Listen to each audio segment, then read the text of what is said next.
Hey troops, this is Jeff Evely, Ops Sgt-Maj for Veterans for Freedom. I'm back with you now. I have a couple of very special guests with me, Saxon Murray and Jake Spinney. This should be no stranger to any of our viewers here.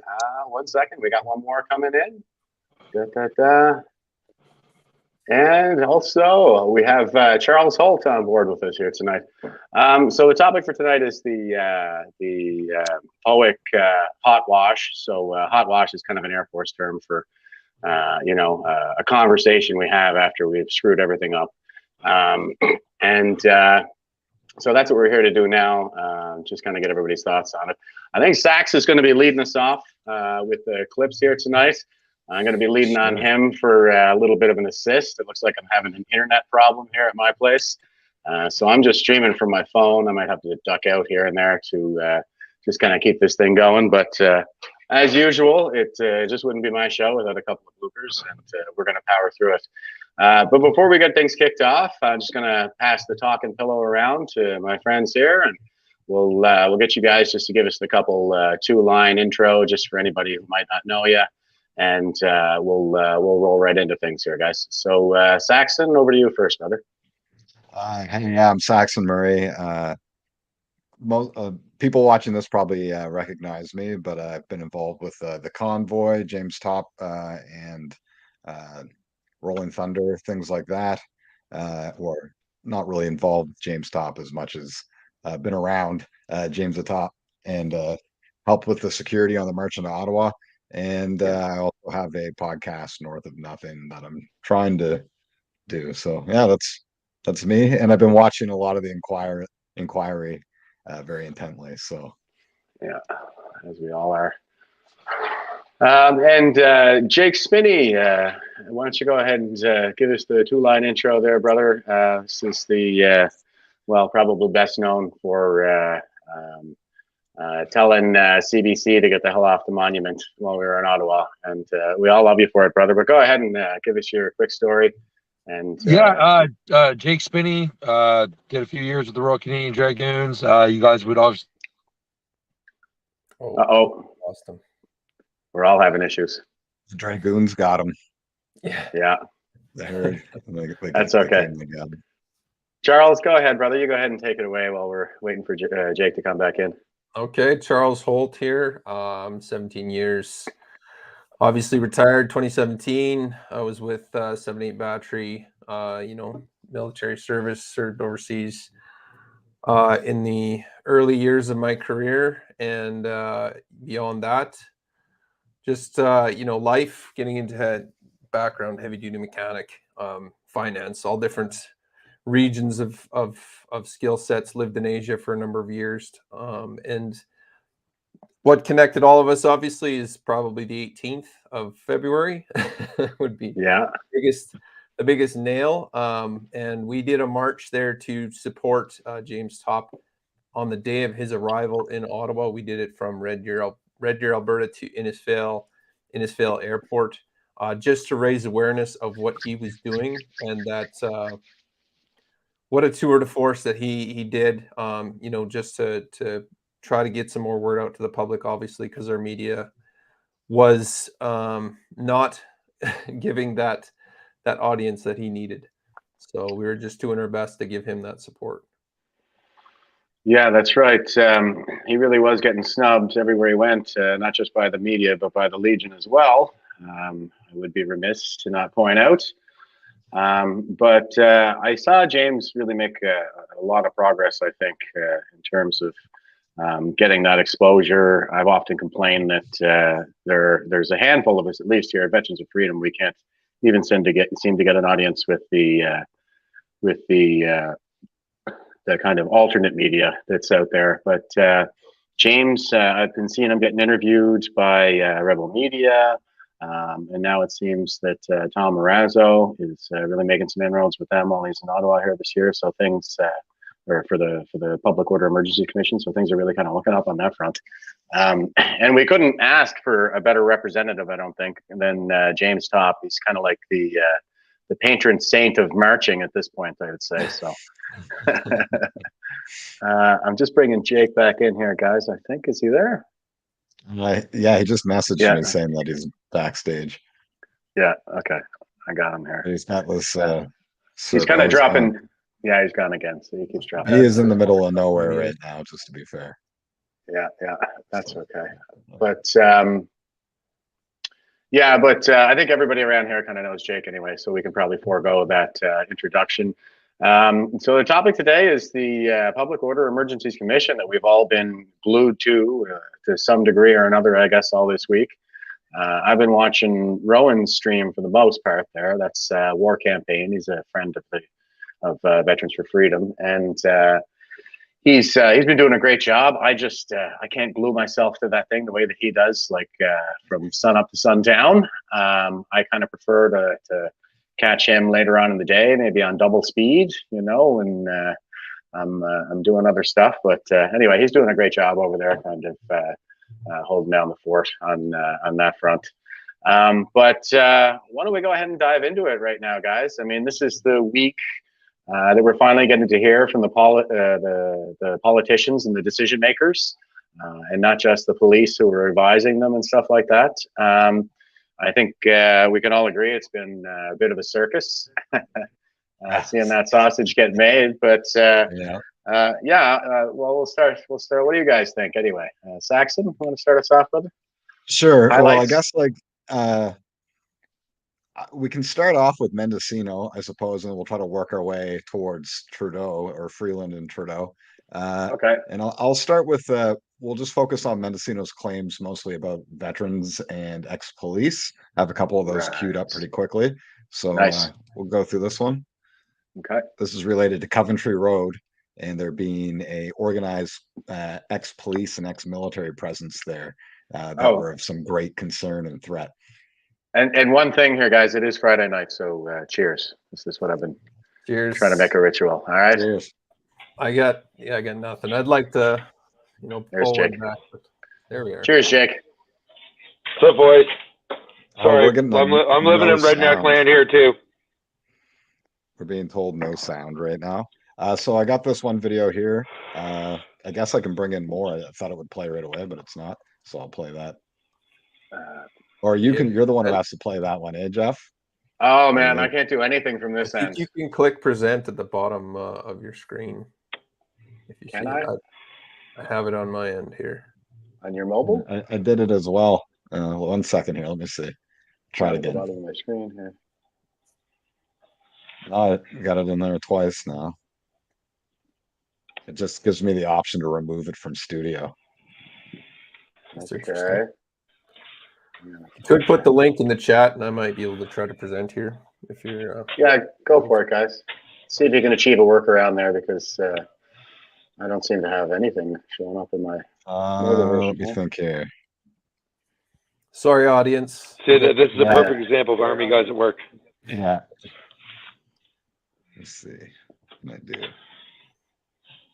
Okay. What I'll try to do is play it, and then I'll try to share my screen and see if that lets me do it.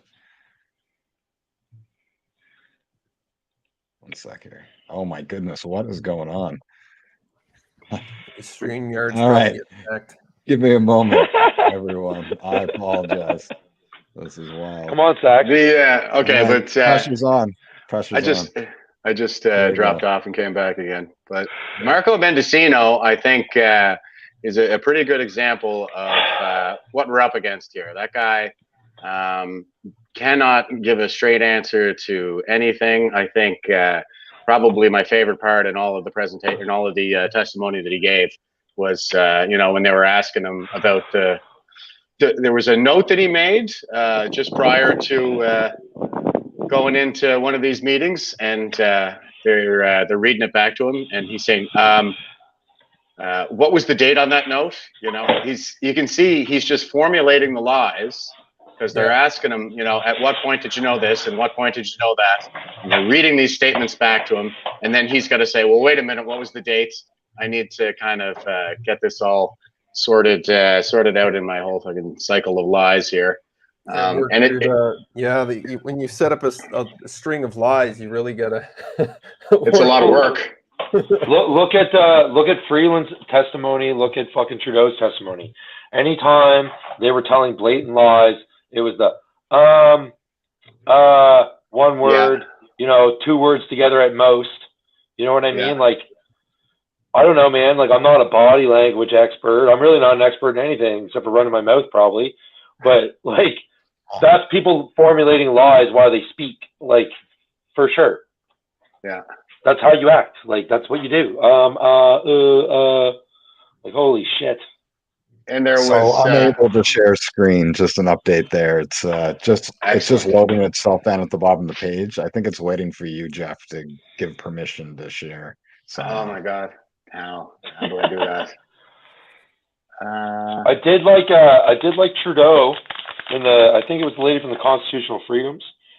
She got him to say that the standard for invoking the Emergency Act should be higher than that of surveilling one person, right? That was a pretty good actual gotcha move, right? That was an excellent move on her part. And he was just like, yep. And then you saw the look on his face like, shit. and he's like, oh, Yeah. Yeah. Just put himself in the hole. Yeah. Well, that's how you ask a question, right? Like, I'm sorry, like, some of these lawyers on our side have been like, if I hear "wouldn't you agree" one more time, I'm gonna rip my hair out. Yeah. Like ask a question, ask pointed questions, not make statements and then say, "Wouldn't you agree?" Like, yeah. There was a lot of You're times leading- where they it's like could a have leading really question, drove some and then- points home. Yeah.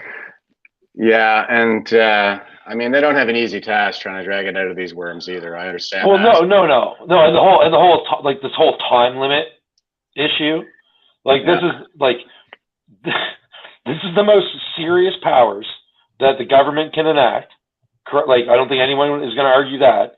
And we got a motherfucking time limit on how long people can ask questions about it. But they're super open and transparent. Yeah. They and it's the shortest inquiry in history. Like 6 weeks long is unheard of, right? I can't believe how fast this last week even came up on us. And the prime minister's been in the hot seat for 1 day here, and it feels like we barely even scratched the surface. Yeah. So and solely, the goddamn ex-police chief that wasn't the police chief when right from Ottawa, the guy who wasn't the police chief in Ottawa when the Emergencies Act was invoked, was on the stand for 2 motherfucking days. 2 days. Yeah. This is a municipal police chief that wasn't even the police chief at the time. Yeah. I got the impression they were trying to pillory the guy. Oh, dude, 100%, 100%. And his lawyer, like, I get their whole point. Like, their whole thing was like getting everyone to say that Foley was doing this job or whatever, right? But like, yeah, typical terrible leadership. Like they just point fingers at everybody else and not take any responsibility for their actions whatsoever. Well, I think that was kind of the game plan. I think they went in there and right off the bat, it was all about throwing slowly under the bus, right? He testified for 2 days. And the friggin' prime minister who made the decision was on for what, like 6 hours? Was it a full day? Well, don't even get me started on Zexi-Lee.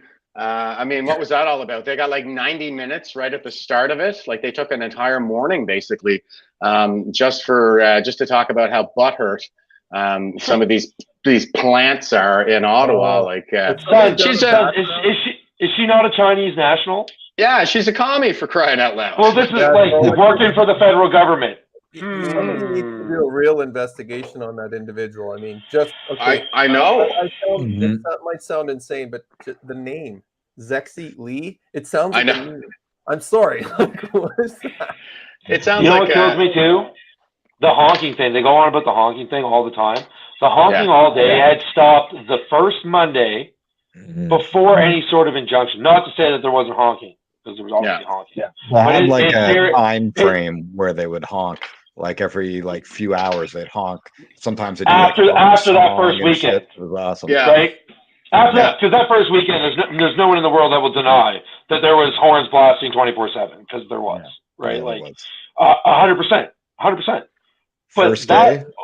Oh, dude, the first, honestly, probably till Monday, right? That like third day in was when it like petered off. Yeah. And like I get it. Like I'm sure that was terrible. I understand it too, but It's not violence, and it's part of a It's not protest. even close to Other violence. things that happen that they're always permissible of. So you could light a store on fire. Oh, look at that. There's Check it There out. we go. nice. There Oh, we go. There he speaking is. of lying, sacks of shit. All Yeah, right, we're fuck in what I'm business. saying. Let's watch this guy. Yeah, So this yeah. is Marco Mendocino, and this I believe is a commission lawyer who I think Yeah. generally does a pretty fair and reasonable job every time she's been on the stand. So no Okay, judgment. my one critique there is she doesn't ever like. There's no pushback on like how they knew things. Yeah, She's just like, oh, you knew this? Okay, moving on. Like, yeah, her position's kind of just bringing out facts, I think. yeah. As they kind of stand, she doesn't really have like a role. Like she didn't even give an ending statement. There was no like ending statement from the commission lawyers today or anything like that. Yeah, but I just feel like you're just accepting. I don't know. I'm not disagreeing with what you're saying, but again, I'm just about pointed questions, I guess. Mm-hmm. All right, There let's was get this another group going. that had other more extreme objectives that was much more sophisticated and organized. My recollection that latter group was interspersed in a number of different locations very tactically, but that there was a concentration of that latter group at Coventry Road that was made up potentially of individuals who had previously served in either the military or in law enforcement. And that raised a concern, a very serious concern, Unbelievable, about some of the counter operations that could be run by that group to overwhelm legitimate law enforcement. And that, I think, is exactly what Chief Slowly is getting at, and certain policies by the Who government. wants to go first on that one? So I would say this is very much in line with the kind of stuff that I'm always talking about with respect to like the bigotry against Canadian veterans and those who serve out there in kind of the media ecosystem right now. I did a quick cut there about the politics of genocide and how the profile that they're describing of the next terrorist killer in Canada basically fits every one of us on this stream, and about 80 or 90% of the people that I know who've ever bled for this country. So I don't think that's by accident. I think that fits very well with what we're talking about in terms of psyops being inflicted on Canadians all the time. I think, the point is to kind of drive us all to suicide, to weaken us to the point that they don't have to fight us. They being those commie bastards, Chinese or Russian, whichever, probably both, you know. Yeah, it's Sun Tzu, right? The supreme art of war is to weaken the enemy to the point that you don't have to fight. So anyway, that's my whole take on it. I think that these guys are basically bigots against veterans, and they want to stigmatize Canadians against us using like our mental health issues, which really is a hell of a lot more about self-harm than about harming others. But they'll try to make it out to be like we're harming others on the regular out there or something like that. And we need to be, people need to be guarded around us and stuff. But the fact of the matter is that we get into this business because we want to protect people, not because we want to hurt people. But it's just terrible to see the way they talk about us. Go ahead, guys. Sorry, rant over. I think, Jeff, to hammer your point home, anybody that can look up the real Canadian Recreation. It was our brother Sergeant Tyson Bowen, who tragically passed away, and they have a monument there. It's a sea can with the flag on it, and what they had done was made concrete maple leaves, white for those that passed away in combat, and black for those that had committed suicide. And the black way outnumber the white, man. And to see it like in a physical representation makes you physically ill, right? Yep. But I've never heard anybody like. Do they talk about that? I've never heard it brought up. Like, Made. Yeah. What do we have? Four guys get offered made instead of like help. Yeah, it's up to 5. I read today they had to make an update. They went from 4, which was an update. Now they're like, oh shit, it's actually 5. Some guy came up to me at the Cenotaph on Remembrance Day, and he was like kind of chatting me up. And of course, he started asking me, well, y'all set up with Veterans Affairs? And I was like, well, what do you mean? He says, well, how do they treat me? And I said, well, they didn't offer me maid yet, if that's what you're asking. Yeah.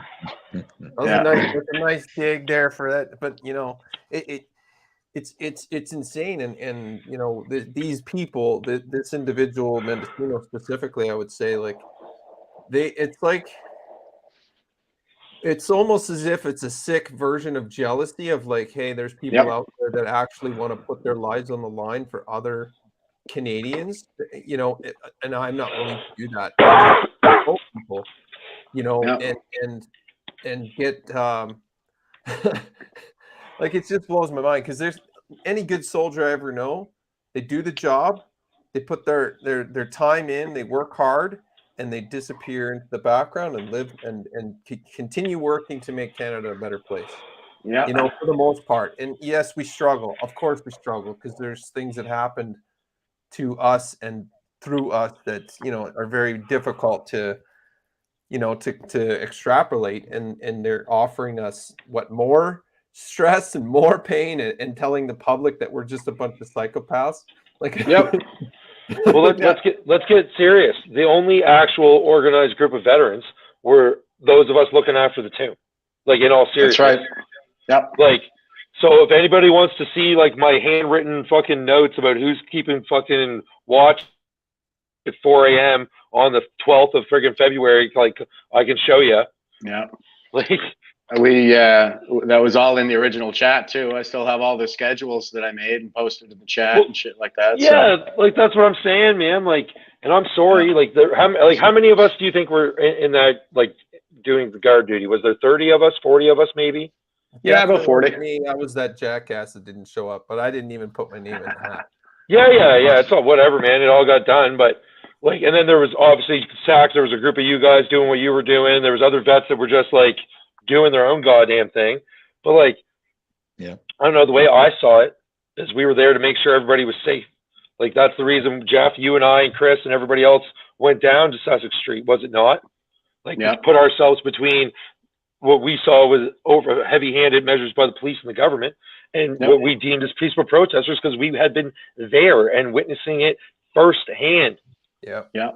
Like, I saw it, man. I lived in the middle of it. You you can't tell me otherwise from your, you know, intelligence reports from the CBC or Tony, what's his name? The Antifa fucking probable pedophile. Crazy. Like, I'm good. Oh, wait, on the Canadian network. You know what they always say about those intelligence guys too, right? It's a job description, not a job requirement. Yeah. You know, it's fascinating too, because I spent a lot of my time with the elders. Yeah, I don't know if you guys had met the elders that were there, the two ladies. There was a bunch, but the two native elders, you know, I took them out for dinner and just sat and talked. And they were actually from the residential schools. They were victims of the residential school stuff. And oh wow, like, it was just, you know, like, interacting with so many, and believe it or not, that Queen, this is a big segue, but that Queen Babuna or whatever ran over one of them. Are you kidding me? No, I'm serious. And I think, now don't quote me on this, I think it was Danny Bulford that pulled her out before she got ran over, like, and seriously injured. Dude, we had to run that Queen Ramona and her crowd off the tomb. It was like the same day they fucking had that little flag burning by the Parliament. I had to go to the flag burning thing and like go see what the fuck she was doing. Like, but the crowd pushed her off from there before I got to the spot where she was. Like, she was trying to come up to the front gates and burn a flag on Parliament Hill. Everybody shut her down and chased her away. That whole thing was nuts. So the next day, she and her little posse try to like walk over, like, you know, not walk over the tomb, but like walk through that whole area or whatever, right? And a bunch of us were there. There was I can't remember her name, but like her family had served in the military since the American Revolutionary War. Her granddad was a Red Devil. Like, she was a vet, and her daughter was in right now. Like, this woman was amazing. She went up and down that lady about that attempted flag burning, whatever the hell happened there. It was a beautiful thing to see. Yeah. Sorry, it was a bit of a segue, but it was just interesting because each one of us, it seemed that we took a bite of like what responsibilities had to be taken into consideration, you know, like, and it really sucks. Like, behind me right here, I don't know if you can see where my finger is. I'll see if I can grab it. This is one of the truckers that died on his way back. He died of pneumonia. Dennis Plett, and I went to Steinbeck, Manitoba after we all left, and attended the funeral. My God, man, what a beautiful family! And Yeah. Like this is real. Like it's just insane. And they don't care. Like these politicians, they don't care. Dude, it's the whole laptop class is the problem anyway, right? Like, who do you think never lost a fucking paycheck? Who got to work from home? Who never had any stress? You know what I mean? I'm sorry, man. Like, No. I'm like, I didn't get to see my 98-year-old grandmother when she died, right? Didn't get to see that woman. That's the woman that looked after my fucking war hero grandfather for fucking 40 years after he came home fucking missing a leg and missing an eye. You know what I mean? I didn't get to go see her. Like, my mom did, thankfully. My aunt did, but there was only, only was like 4 people or some shit, right? And I'm not the only one that's happened to. That's happened to thousands of Canadians, man. Thousands. People haven't seen their children being born because of this shit, right? You never miss a meal. You could segue into that clip of freaking Trudeau saying, "Well, they were disrupting people on the streets and stuff." Disrupting people? What? You know what? It's actually insane how many times all these government witnesses have used the exact same things that we all went through for 2 mother effing years as reasoning, like or things against us that they suffered for a week, 2 weeks, whatever it was, right? Like just the disconnect there is just mind-boggling.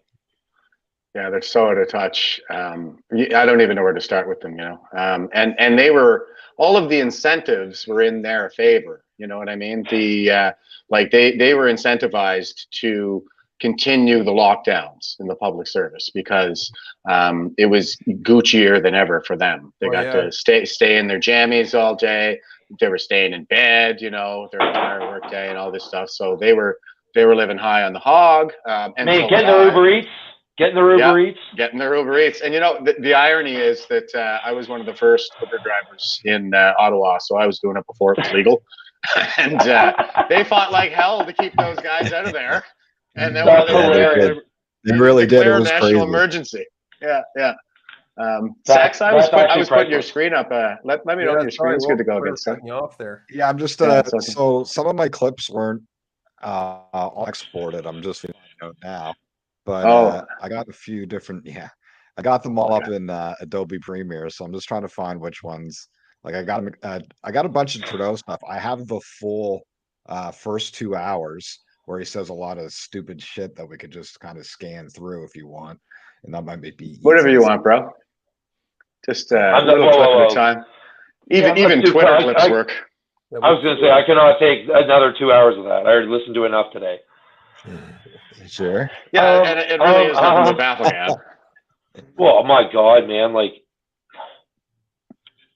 And Miller wasn't in there, eh? Like Miller. I think it was better. I think that was better, to be honest. I think it was time for him to take a break. Yeah, he was starting to lose it. You could see it on him, right? I think we can all understand that. Like I've only been watching since Chris and Jeremy started. That I had picked it up and started watching then, and I'm infuriated every day. But you're also the goddamn lawyer dude, man. So you got to keep your shit together. Yeah, you're right about that. And I'll give my fourth turning analysis here. I'm pretty sure that Miller's a millennial, just from looking at him. He's kind of got a little bit more of a golden boy look to him than the Gen Xers. And I think that, so he's the hero archetype. And right now, what we're going for, like I always say, Star Wars is a fourth turning. And Luke is the hero archetype, millennial archetype. And it's the difference between, Luke when he's coming of age and Luke in coming of age in Star Wars and Luke when he returns for Return of the Jedi, right? So what I saw happen there was I saw Luke, embracing the dark side for a minute there, and Miller engaged with his emotions, which is exactly the wrong thing to do. And the next thing you knew, the whole thing kind of fell apart. I understood what he was trying to do. I understood that there behind the scenes there was a decision that the judge was dragging his feet on, the commissioner was dragging his feet on. And I do think that was sort of an unacceptable, circumstance that needed to be dealt with, and that calling attention to it during the commission was probably the right way to do that. But what we saw happen was a demonstration of the wrong and the right way to do that between Brendan Miller and Keith Wilson, because once Keith Wilson went in there and showed him how to do it, it was all very calm. And what I want to say to Brendan Miller is like, Brendan, I've been working with these boomers, okay, for like a long ass time. I'm telling you right now, it does not matter what you are saying. What you are saying does not matter.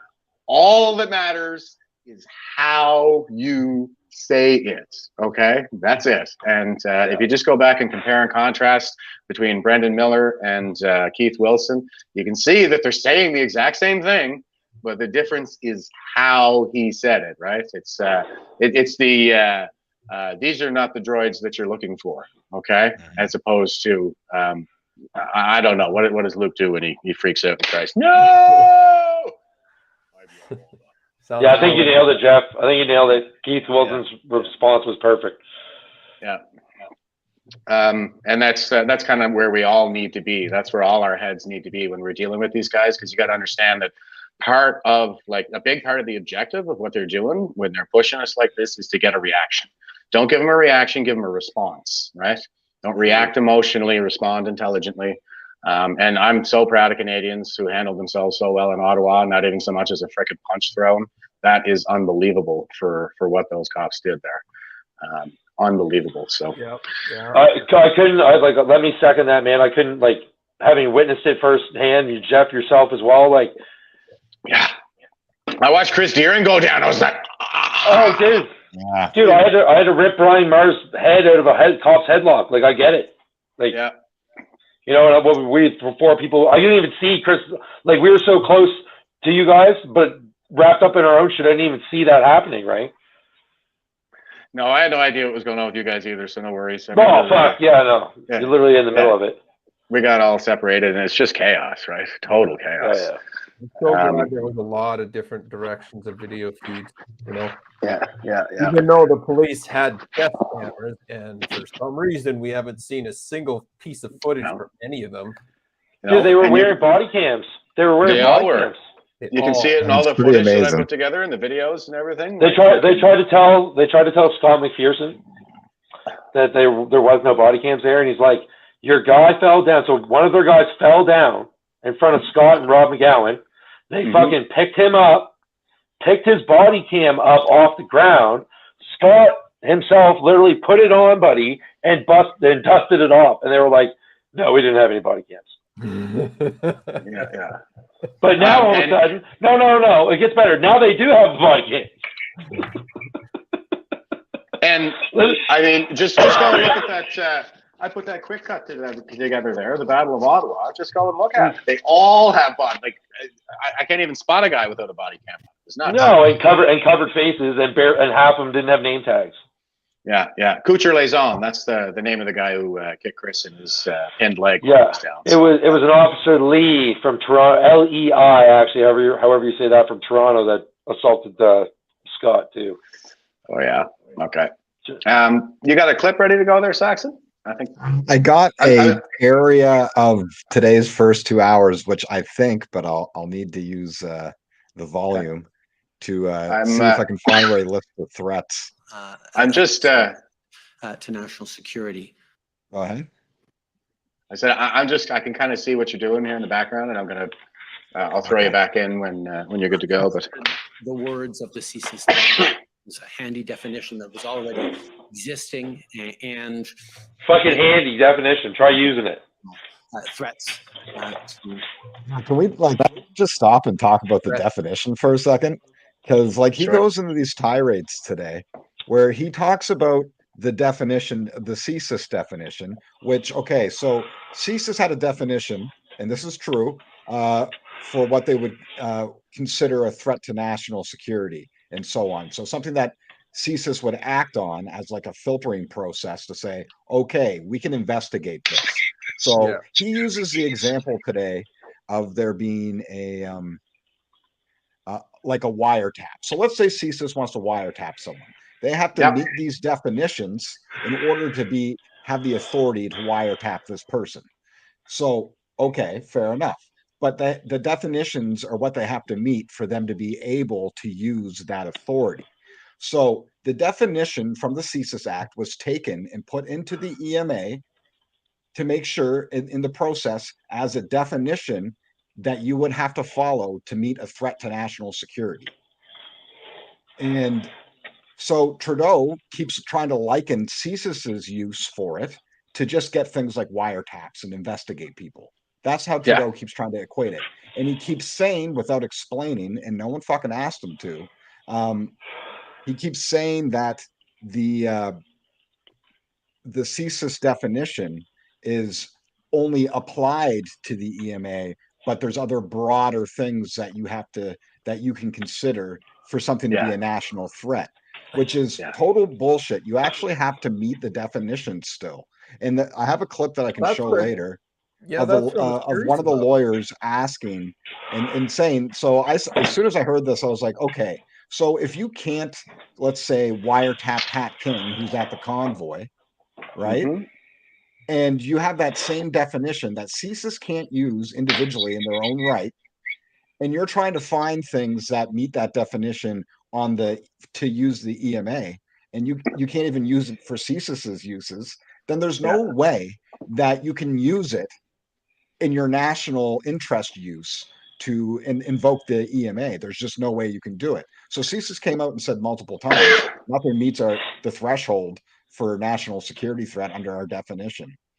So he's trying to say that, well, that definition doesn't actually matter if CSIS says it matters or not. It's a definition we get to decide how to look at it, is what he's actually saying. And the head of CSIS actually made that same argument.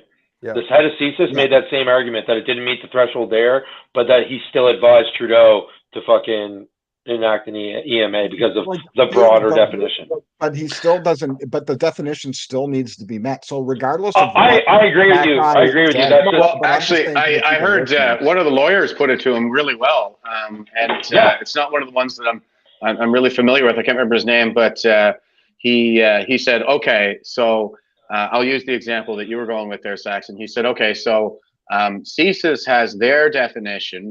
They have their threshold that they need to meet in order to be able to wiretap Pat King, right?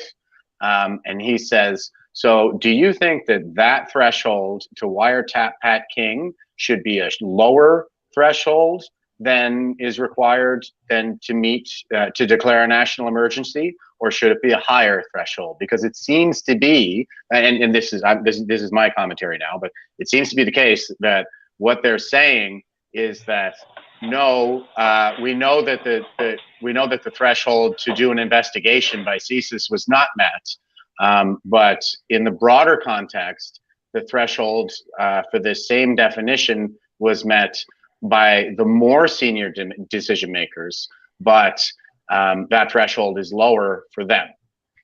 I have that video right here. That's their argument. That is their argument, but it makes no sense.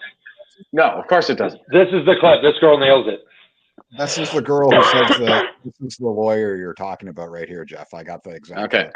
Yeah, this is the clip I was talking about earlier as well. Awesome.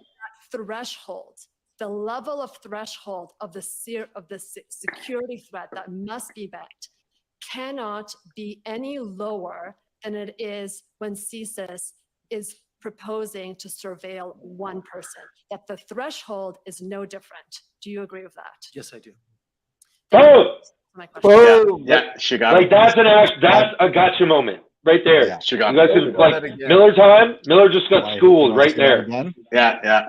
You'll have to. She nails him. So we get the whole thing. And he's just like, yes. And then he looks around like, oh, wait. Okay, we'll play it again so everyone gets that's worth another play.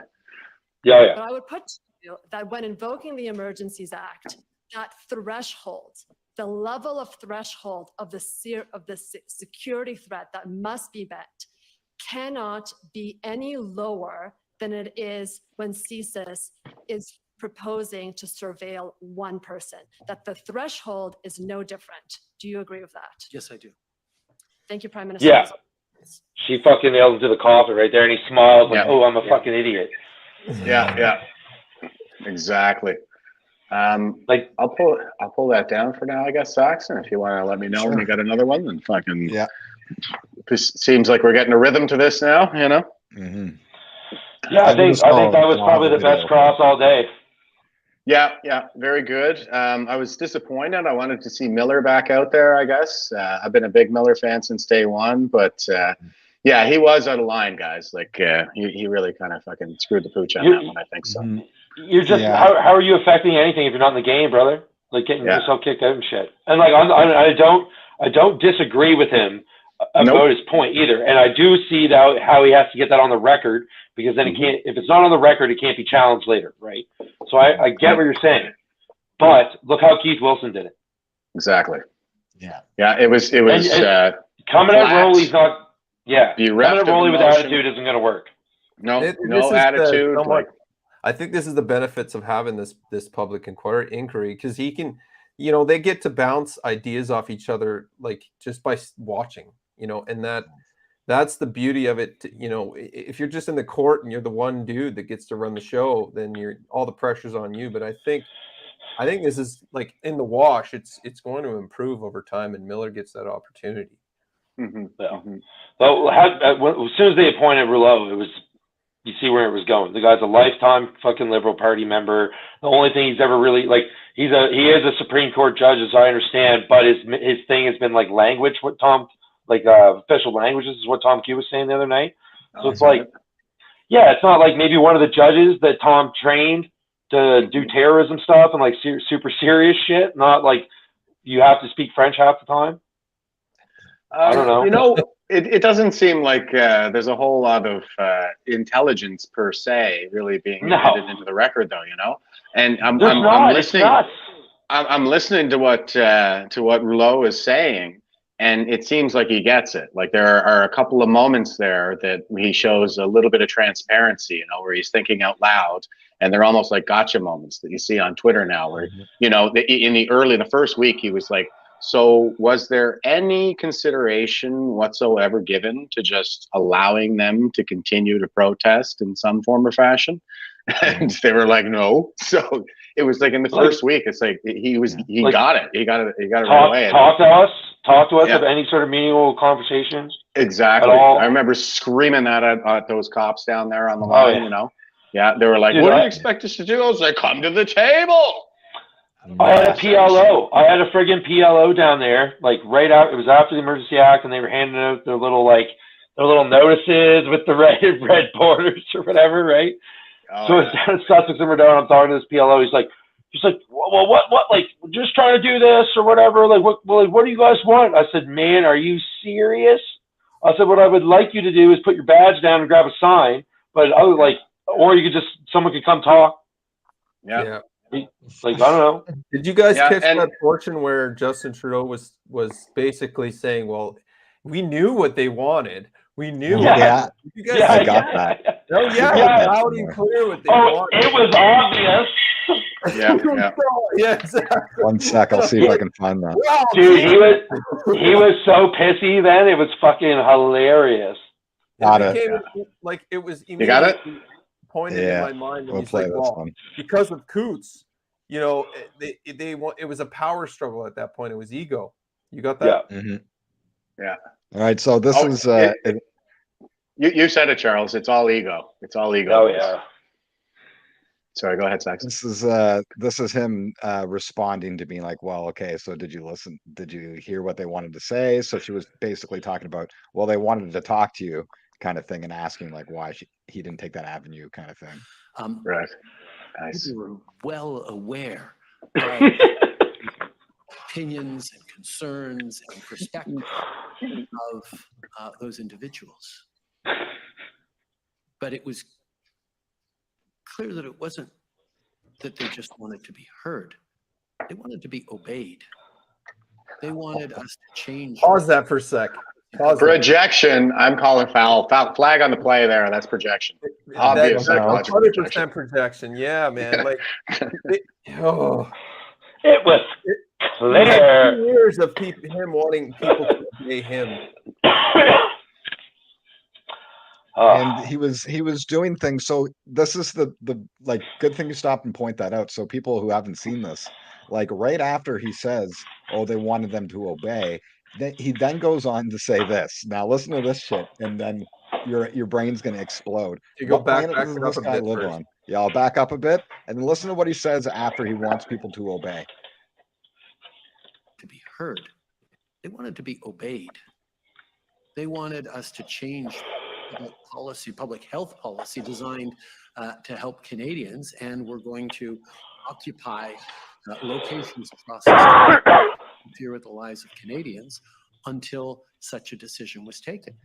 Interfere the lives of Canadians until a decision was made. So what he's saying right there is exactly what he did to us. He basically wanted us to obey, then he interfered with our fucking lives as much as he could in any way possible for 2 whole years. And then he's coming in saying, oh, these guys who showed up to protest that very thing came, and my whole reasoning to not listen to them is because I don't want to be compliant with them. So it's cool for him not to be compliant, right? And for us not to be compliant, not cool. Yeah. And that's what you really hear about the whole thing. It's fucking crazy. Well, and that is we are ruled by the state and not governed by consent. I mean, that's what I'm getting listening to these bureaucrats. And you know what? It was Thomas there. She's holy smokes, man. I've been clipping stuff together from her and from the chief of the Privy Council office there. Those narcissists. Those two.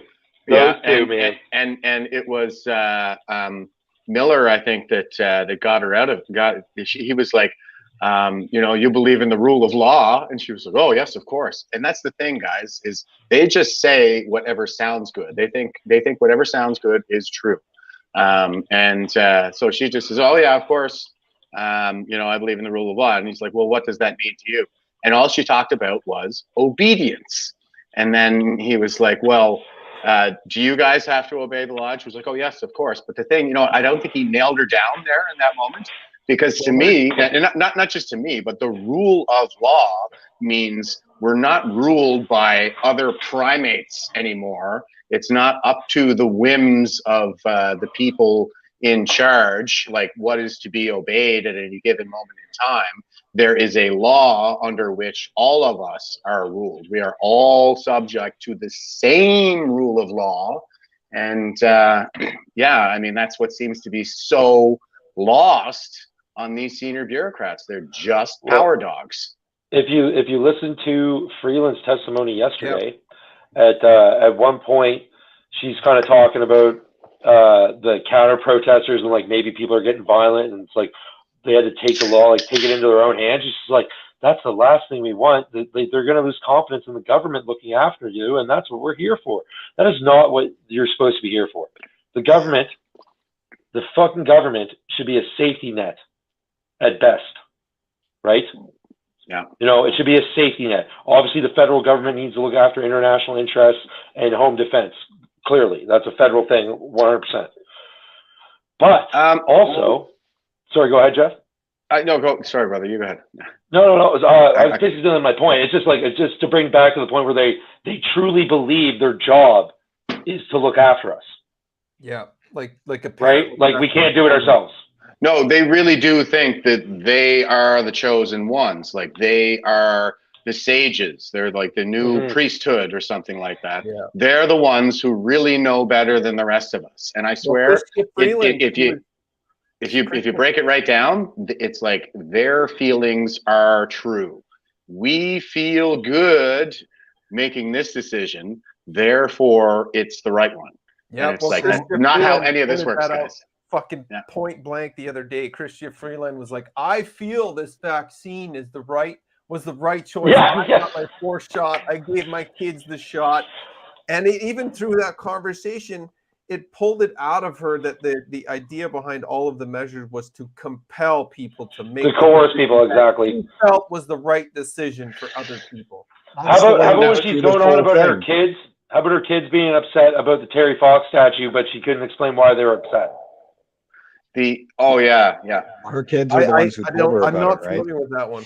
She got nailed a couple of times there on the Terry Fox statue, and it might have been Brendan Miller again, but he was like, well, here's he gave an example of the LGBTQ flag.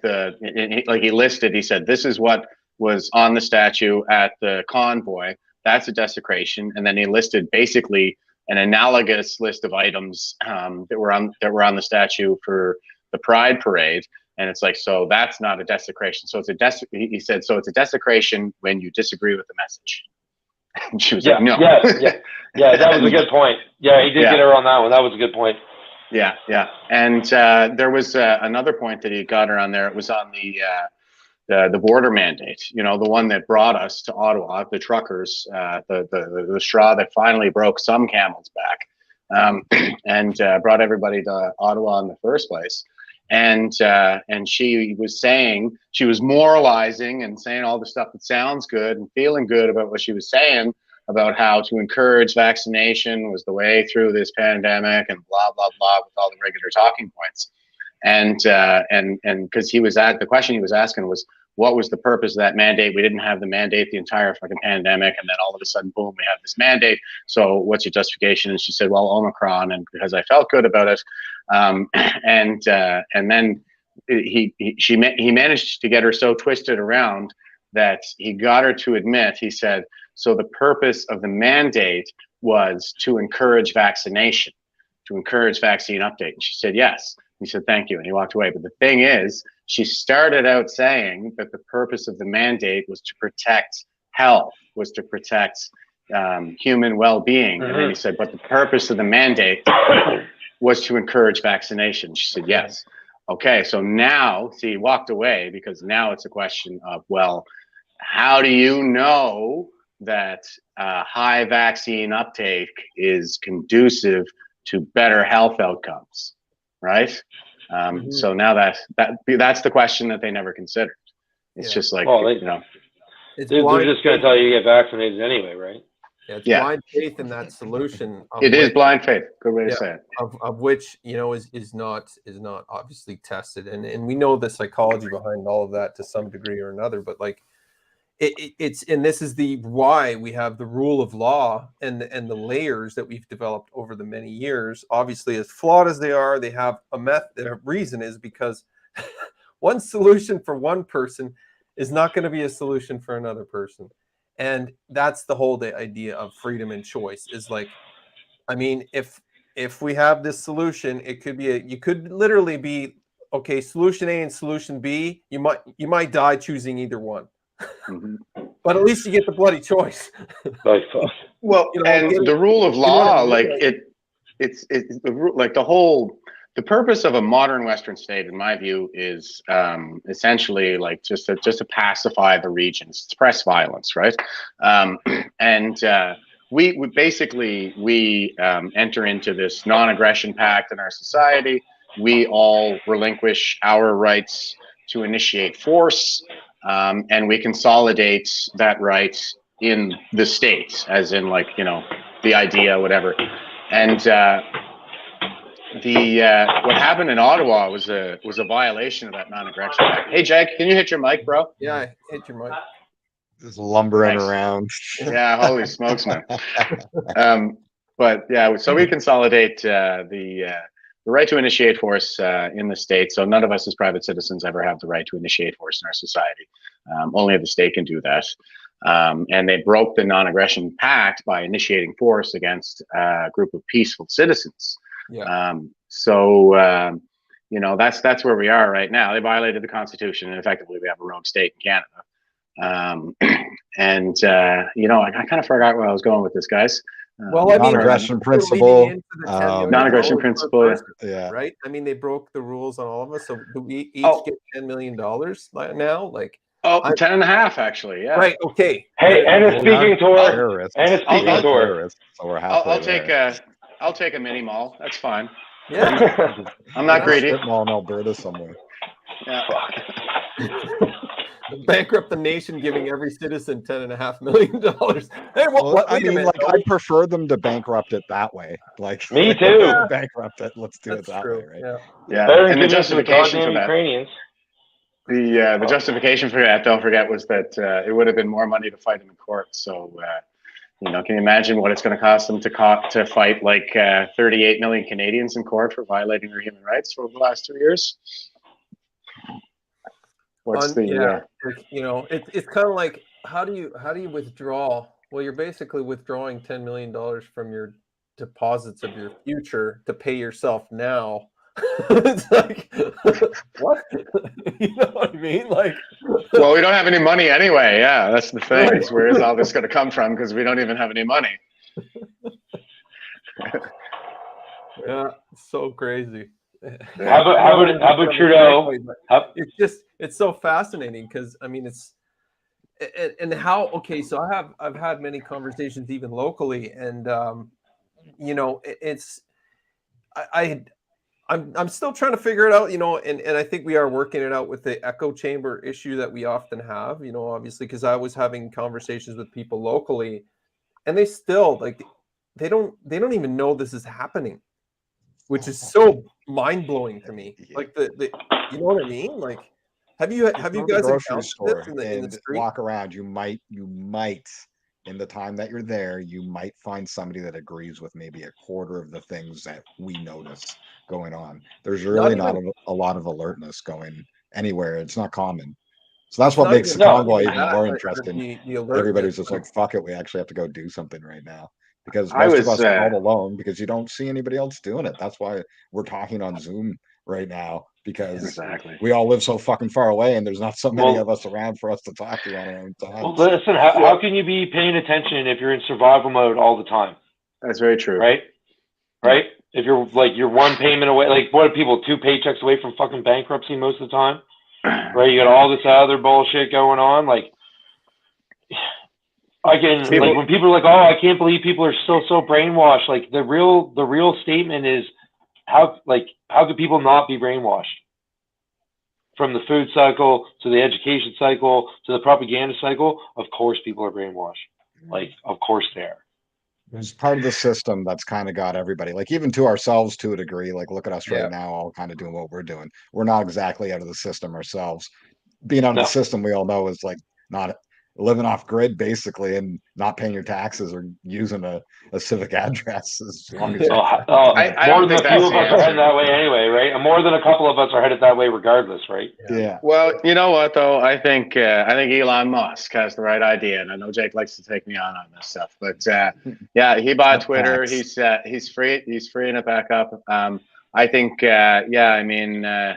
Well, with respect to the Legion, I'd rather kind of tear it down and build my own institution that's by veterans for veterans. But yeah, we got to retake our institutions. We got to get back into those spaces and beat them at their own game. The fact of the matter is, everybody who's getting active now are the kinds of people who've been really busy getting stuff done their entire lives in our society. And the people who are causing this crisis are the ones who have spent their entire lives avoiding challenges. So, you know, game on. We got, I think, the wrong group of people pissed off now. So, yeah, their resolve is not infinite. No, it's not. It's non-existent, really. So everybody that's not on their side is an IMVE. Do you guys want to talk about IMVEs? Because that's really exciting. Well, we all are them. We're a group of us, so we might as well. I saw some literature on that while I was still in the military in my last year and stuff. And there was a couple of reports that came out. I think it was RWE was the previous acronym, right-wing extremism.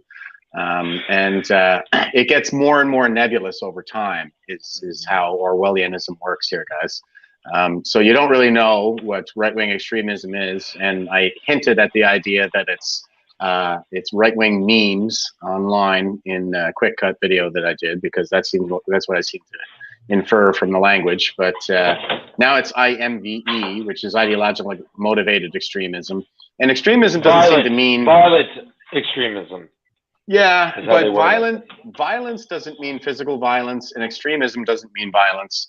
I agree. I agree. Yeah, violence means anything that hurts their feelings, and extremism means anything that hurts their feelings. My question is, I got a question for you guys. So they showed on the a couple times they showed this placemat they were calling it, a placemat. And it was basically, so a lot of government policy blogs, they make these things called placemats. And there's something simple that you can literally put in front of a politician or a bureaucrat that puts across the new idea or the new regulation or something like that. So they know how it applies, and it really spells things out like a drooling idiot would need it spelled out for them. But they had this thing called a placemat that kept showing in relation to IMVEs. And it was CSIS put this placemat out to explain how you categorize IMVEs. And now the whole time that they talked about this with the CSIS director and his two minions, they basically kept saying that, like, okay, well, there's this one definition that they have to meet for them to be violent. And once they meet that, they're considered violent extremism. But on the whole chart, everything's labeled IMVE.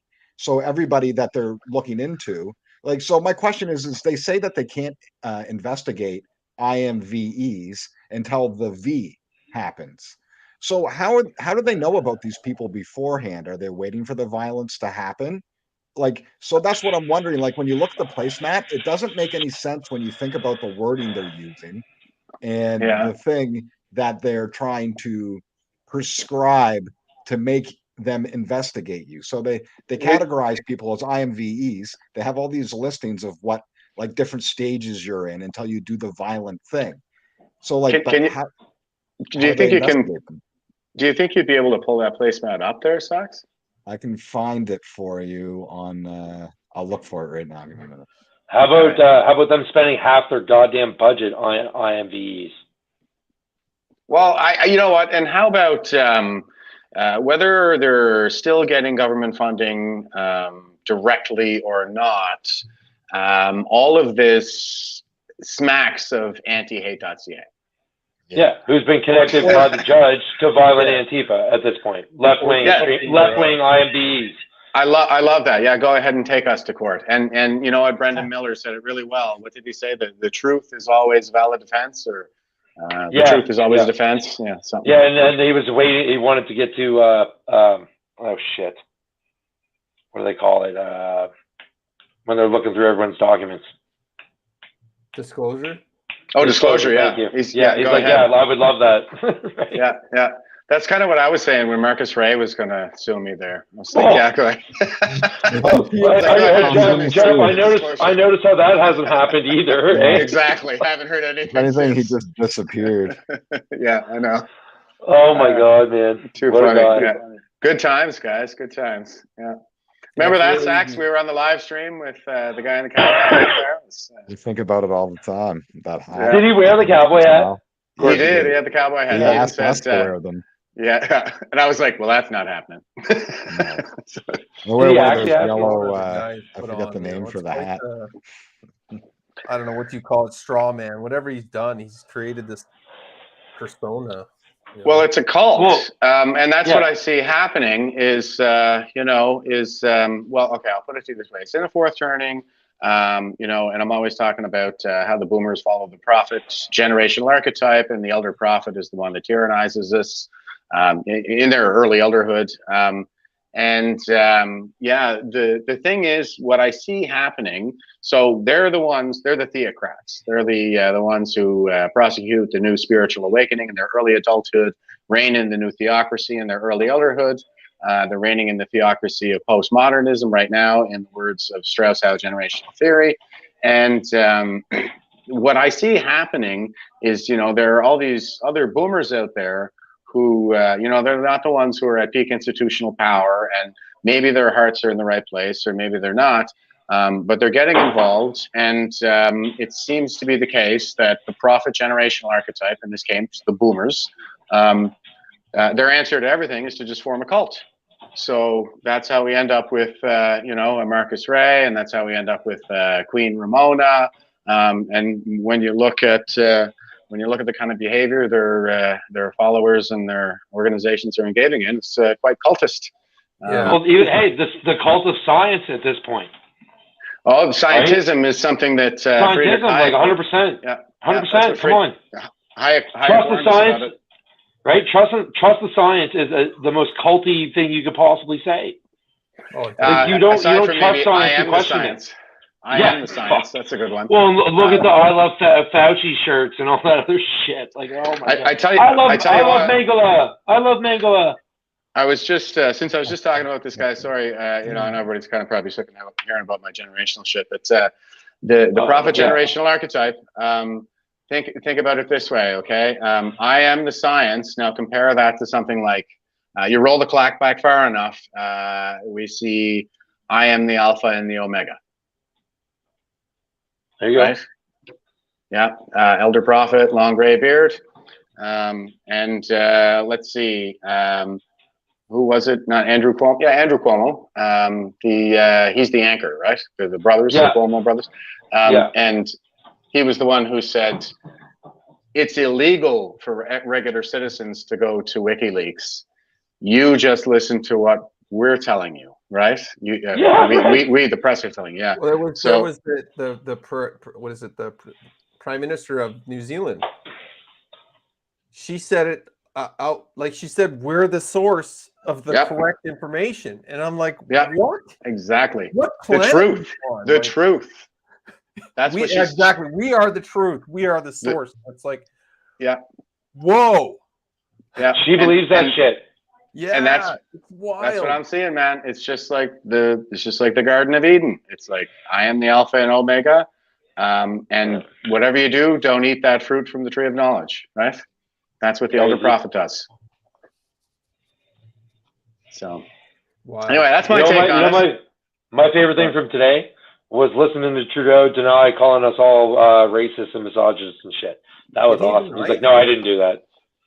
He literally denied that. Wow. Oh, straight face too. I mean, not that he's not a professional liar, but we should pull that up. We should pull that up. I was like, I don't think we can get enough of that one. Yeah, it's actually got that. I don't. Yeah. What was it? When he denies calling us racist and misogynist for being anti-vax. Yeah, I got that shit. Like sometimes when I want to pull up some clips on the fly, I find Twitter to be a pretty good tool, man. I don't know. It's just unreal. Like I had to stop because it's quite clear that. I mean, it's good because obviously they're drawing out things that I didn't expect them to be drawing out. To be honest, I think it's great. The public at large though is kind of like who we have to and like if obviously I don't have a lot of the time and sometimes resources, but to pull some of those clips and then to just attach the two next to each other, like I know. This is what I want to do. It's just there's so much material. It's like if we could just clip it all, juxtapose this statement with that statement. They're lying liars. They contradict themselves across the board. Did with all the newscasters. Who's got the noise there, guys? Can somebody mute the mic? Might be. Oh, it was my my shared screen did something weird there. Sorry. We're good. Nice. I got the one that you guys are talking about here. So I have this one's not mine. This is a clip made by somebody else. So if I can see where the play button is. That's not me with the running. You might, there's a hide button there. I'm gonna download it and then get back to me. Give me a second here. All right, a second. Okay. But it's just what do sorry, I was just gonna Charles, like if you got something you can throw out, maybe I can pull that in too. Well, there's a few items. One of them I hunted. Oh, I lost your audio. You're muted. Yeah, are you muted? Yeah, I haven't clipped out specific pieces here right now. Like I got the one part where he's got the redacted portion of it, but what the hell did he say here? Whoa, shit! The fucking internet just went wild. Jesus, everybody's having internet problems, huh? Well, no, it's the live feed. I was watching the live feed, and then now it's stopped, so I can't play it. Of course, I do not spend. Yeah, I don't want to waste the audience's time. Me trying to hunt down those specific clips, but like, all right. This just in, they're liars. Yeah, exactly. Like, surprise. Good about everybody. Jordan Peterson's segment on how he spoke about Mr. Trudeau there. Oh my gosh. Yeah, I'll, Mr. Peterson also thinks Mr. McConaughey knows what he's talking about with gun control. So Yeah. get back. Ever since he got off the drugs, he's been shit. Well, I'll, that's debatable. Not for me, man. The guy that chirps about free speech and doesn't realize it comes out the barrel of a gun has no opinion as far as I'm concerned. Who, Peterson? Yeah. Are you kidding me? He thinks he's all about gun control, buddy.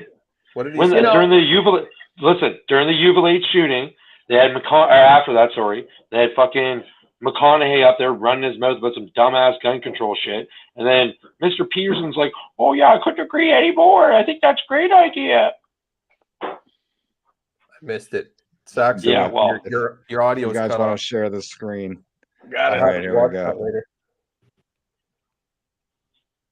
There's no audio. Oh, no audio. Yeah, no. Sexy. Did you check the box when you? No. Fucking Elon Musk got Skynet fucking in your computer, bud. Dun, Yeah, dun, no dun.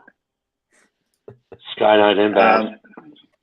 Nah, man, he's on our side. He's a Gen Xer. Dude, he's a lying liar with a Yeah. transhumanist girlfriend, bud. Like, I don't know what to tell you. Okay, now Yeah. there should be audio. You got it? All right. I did not call people who were unvaccinated names. Negative hate and fear and differences. Farouchement opposés à la vaccination. Sont extrémistes. Qui croient pas dans la science, qui sont souvent misogynes, souvent racistes. Once you use those methods to get elected, it becomes incredibly hard to govern responsibly for all citizens. But don't think you can get on a plane or a train besides vaccinated people and put them at risk. This country is a country of openness, of respect, of compassion, of the rights of the individuals, of freedom. Freedom to do what you want with your body. Est-ce qu'on tolère ces gens? Small fringe minority holding unacceptable views. Once you start, churning up anger, it just feeds on itself. Those people are putting us all at risk. Aaron O'Toole talks about, oh yes, we need to unite people. We need to bring people together. He's talking about defending the rights of people who are anti-vax. How dare that piece of shit, Aaron O'Toole, who is a piece of shit, stand Big up time for the piece of shit. unvaccinated people? How dare he? It's just absolutely unbelievable. Aaron O'Toole was a big bag of shit. Hey, we did get him fired, eh? We got him fired. That's true. Yes. That wasn't We a got him fired. compliment. We got a Wow, new conservative leader, and the mandates dropped. I mean, I came here to Nova Scotia. Holy smokes! They said, "Okay, we're going to lift them when they're due to be lifted on the 21st of the month or whatever it is." And they had renewed these restrictions every 60 days for the last 2 years, and then they dropped. And I went out the first day after the mandates dropped, and everybody else still had a mask on, and I was like, "Oh my God! Like, this is trauma. This is evidence of trauma that's been done." It's a lot better now. I actually I went to I just started Physio Chiro, as a retired veteran, and I went there today, and they asked me to put on a mask, and I was like, no. So and everything was cool. But I'm the guy who got arrested a couple of times just walking around here with no mask before I went to the convoy. So I feel like we got to win. We got to win here in Nova Scotia with that too. Definitely had a win in Alberta. Yep. You guys are doing all right now. Oh yeah. I don't see anything of him anywhere on social media. He's just like vaporized. Who? Kenny? Kenny's gone. Done. Yeah. Danielle Well, he's a Smith, bag of shit. She's and the beauty to some degree about Danielle Smith is now she's surrounded. We've replaced 9 of the 20 board members as well. Yeah. So because that's always like a human condition, right? We sometimes absorb our surroundings. So if you could be a good person and you just get into a cesspool, you tend to lean that Making- direction over time. You're making compromises. The liberal Can't put your government. thumb. Yeah. Cesspool. Oh man, Yeah, the, you guys the, got it the going on, right? CBC government will be no better. I would, you know what? I would live in Alberta before I'd go back to Ottawa. I'll tell you that Yeah. much. If I never step foot in Ottawa again in my life, I will fucking die a happy man. Gorgeous Hive mind down city, there. gorgeous, but like the day to day really sucks, man. Just Boring. you know, I It is spent really like the city that fun forgot. Like that's the joke about Ottawa. No, That it's is what not they even call a it. joke. It's true. It's 100% true. There's nothing to do there. So the fun thing that they do right now currently is close down one of the main routes to get from Gatineau to Ottawa, the Sir John A. Parkway. They close that down so like 6 people can fucking bike on one part of it. And there's I know, bike they lanes just- all over Ottawa. So it's just Everywhere. like they close that all down, cause traffic jams all over Gatineau and Ottawa. And they're just Yeah. like, haha, but now you guys can't say that we're not fun. yeah. Oh, I know, it's terrible. I think they just started doing that since the pandemic too. But yeah, you're absolutely right. Right there on Sir John A. Macdonald Parkway, there's the bike path that runs right next to it the whole way, and they shut the whole. It's essentially, well, it's a parkway, right? Like so, there's 2 lanes in both directions, and people are flying. Highway speeds essentially, you know, I think it's a 70 or an 80 or something, but everybody's flying along that way, and it's a major artery, and it was the one that, you know, they were initially going to put the trucks on, but then they were like, no, that would be like such a devastating disruption that we'd rather have you guys on Wellington, and then well, then it was a national emergency for us to be on Wellington. So yeah, especially when they lined everybody up to start actually coordinating and moving and putting in the right position, and then all of a sudden 180. Yeah, no, we're not going to do it. And it's like, yeah. God. Well, and that's come out in the testimony too. That's a good point. Yeah. Is that agreement was in place? I think they were talking about it today with Trudeau. They had it with the city of Ottawa. And you know, they went ahead and pulled the Emergencies Act anyway. Well, you know, there was kids in trucks. There was kids and they were inside the trucks. And I don't know if you know that or not, but that constitutes a threat to national security. Yeah. So, You know, I remember on 18 Feb when we were all down there on the line, and I was bawling out those cops and tearing a strip off them, and what was it? I can't remember the point that we were on, but they were trying to, you know, make their case and say, oh no, we're the good guys or something like that. And I was screaming at them, and I was like, you people brought your precious guns into a bouncy castle fight, and you think you're the good guys? What is wrong with you? You people are sick. Well, man, in all seriousness, there was still a shitload of open space on Wellington Street. Like I walk that shit every day. Oh, yeah. I lived there for what I'm 7 saying- years. I went to all the Canada Days. I was at Canada Yeah. Day 150, the whole shebang. This was more orderly than that. Like even Canada for Day 150, sure. it was just a party. Everybody was hammered out of their minds. But this crowd, like, you know, it was the most sober party probably. Like there were drunks, there were people that were On the weekend primarily. primarily on the 100%. weekend, and 100%. but I mean, everybody was like making sure that even the people who were kind of having a little bit too much were well behaved. Everybody was kind of checking each other and just being so cordial. And it was Did anyone see a fist fight? Did any of you guys see a fist fight that whole time? That's a good point, man. Like Canada I Day, didn't. you would know. Yeah. there was only 2 incidences that really stuck out in my mind. There was this one guy that kept being cited around with this like it was like a speaker or an amp on his back that he'd hook up a smaller audio device to, and he'd play music, he'd dance around different places. One night he started like trying to agitate with people, but the people just went to the police and said, this guy's agitating us. And he's like, he was basically on drugs. He was a heavy drug user, basically. And so the people just said, like, yeah, we got this guy who's like kind of harassing us and like doing this stuff with music and being weird. And the cops were just like, okay, thanks. And then just like escorted the guy away. And then we just kept seeing him around. So we'd see like what that guy was up to. And then the only other thing was there was the guy, I forget his name right now. I usually know it, parked in the middle of the in front of the boom truck. Caesar. No. The Jamaican dude from PEI. Yeah, the Jamaican guy. He was the Black Buffalo.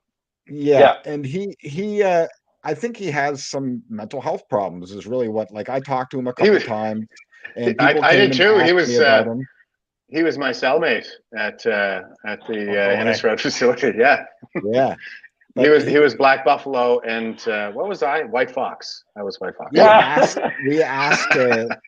We asked the police to remove him several times because people kept complaining about him making like weird threats and stuff like that, or he'd invite people over to smoke weed, then get in a fight with them or something like that, like a verbal argument, and then people would complain about that. So the convoy. Some people at the convoy, I guess, I don't know where it came from, to be honest, because it wasn't like very organized. But somebody said, like, yeah, like that guy probably should go. If the police want to remove him, nobody stop him. So we kind of like, we're like, okay. So people went and asked the cops if they'd remove him. They never did. They waited until like he was one of the first people they started like the problems with on the 18th was moving him out. And that's kind of how it started. And I remember watching that and being like, oh shit. Like now it begins kind of thing, like they're actually moving people out of here. And he was one of the first guys. But we actually asked him to be moved so many times previous to that, and they just never fucking did it. So like I have a how about the night that they closed the fucking homeless shelter downtown? Yeah. Right. And what happened that night? That Royal Bank at the corner of Sussex and Rideau got the windows smashed in so they could go in like the little ATM thing. What happened by the morning? The boys had them kicked out and fucking boarded up. Like the truckers did that. Nice. Right. Like there was one small little thing that kind of stood out for some reason. There was a gentleman who was somewhat lost, perhaps. He came with a backpack and a bag just full of wood and everything. And it's so funny because he started setting up like kind of a fire right up on the hill. And he's like getting everything together, putting his kindling, pulled out his chair, kind of like he was on a camping trip or something. and the cops kind of come over and they're like, what are you doing? He's like, well, I'm starting a fire. It looks like we can have a fire and everything. Like he just got this weird impression that it was like we're having a camping trip, people. It was kind of funny. So I'm like, probably not the best place. And I helped him pack up his wood and stuff. And I'm like, you might be able to find a burning barrel and go and hang out. Like right at the Terry Fox Memorial, like right there. Right, all over the place, especially at the French side near Rideau. Like that place was insane. But it's not like they made a mess even having the burn barrels. Like that was awesome. It was minus 30 at some points there. Yeah. So I remember one of the French truckers had like this oil furnace out in the open kind of thing. And he would always be out there like kind of messing with it. Then he'd go back into his truck and people would gather around it. And then they'd leave. He'd come back out and mess with it again. They all come back around. It was pretty funny to watch. But yeah, like it's just amazing like how bad they tried to make it seem. And if you wanted to be really nitpicky, I guess you could go around and be like, oh, like they missed a shovel over here, and maybe this pile of garbage they've been collecting and moving themselves is getting a little big. Like that's like that's it. You know what I mean? Like, dude, and they stole whoever. They stole my fucking shovels and my ice scrapers, man. Of course they did. They stole the porta potties for crying out loud. Right, yeah. Like so the day I asked the OPS sergeant, so he comes over to me. He was sitting in the car on Wellington, like right in front of, like on the back side of the War Memorial, like on the other side of the tomb. He had like the day shift there every day. I saw him every day. So I'm smoking a joint after I got done shoveling, and I see him get out of the car looking at me, and I'm like, holy shit, like what's this guy want? Comes over, turns out he's an ex-Navy guy. Right, thanks me for what we've been doing at the tomb, and I was like, listen, man, because they had those salt boxes. There was 3 of them, sorry. And I was like, yeah, man, I'm running out of salt. Like, do you think you guys can get me the salt? Like, you don't have to come in. Like, you can just bring it to the edge. I'll get it down here. So he's like, yeah, my boss actually works next to the city planner. Like, da da da da. So I come back the next day. All my shovels this is also the fence is still up, so we didn't have the guard duty on, right? All my shovels and ice scrapers are gone, and they put padlocks on the salt boxes, except for the one salt box that I still had salt in. So it's like, you idiots didn't even fuck with me, right? You didn't bring enough padlocks, and if you think I won't like wheelbarrow bags of salt up and down Wellington Street, you are incorrect. Yeah. I thought that You stole my shovels. I thought that the truckers, I was really impressed with the truckers when we were there. They had the right idea, like just lean into it, you know. They were clearing the snow. Like, the more abuse that they took, the more the benevolent they became. Like, and 100%. And yeah, like, you know, I really thought like it was just the harder they tried to make it, the more they embraced it. They were just like, embrace the suck. That's what they're doing. They're trying to make this hard, and we're just gonna enjoy it. You know? Oh, I mean that's how I started shoveling the tomb, man. Like, I wasn't a trucker, didn't have a truck. I was standing there with my buddy in a old toy hauler with an oil drip stove in it, right? So I was like, well, what can I do? Yeah, I'm gonna shovel. I know how to run a shovel. I guarantee it. Yeah, and that's the beauty that I noticed across the board, you know, with all of it. Everybody was just trying to solve a small problem in some totally that they might understand, you know. Yep. And that's the only way that whole thing worked, right? Because it was not nearly as organized as even the organizers like to portray that it was. Because it really wasn't. No, not at all. It's not. And that's one of the things that actually pissed me off about a lot of the organizer testimony is like, it's almost they got put up into this pedestal that they fucking bought into it. Like, to be honest, and no offense to the organizers of this whole thing, see you, Jeff. But so no offense to any of the organizers. Jeff left. He's like, I'm friends with some of these guys. But no offense to them. But it was really just the crowd out there that did most of the stuff. It was the truckers themselves. And if anything, I wouldn't even really say you were organizers as much as you were kind of like facilitators, maybe. Not even like they were kind of figureheads that would like maybe a messaging center, if anything. Like, you would relay messages through it. They'd get some information from the media. People were there to kind of figure out, like, is this something that needs to concern us? And then the messages would get out to the truckers, basically. But from an organizational thing, and this is why, like, people will always bring it up, and it's a fair argument, because I remember being part of this argument myself, because I thought it was bullshit.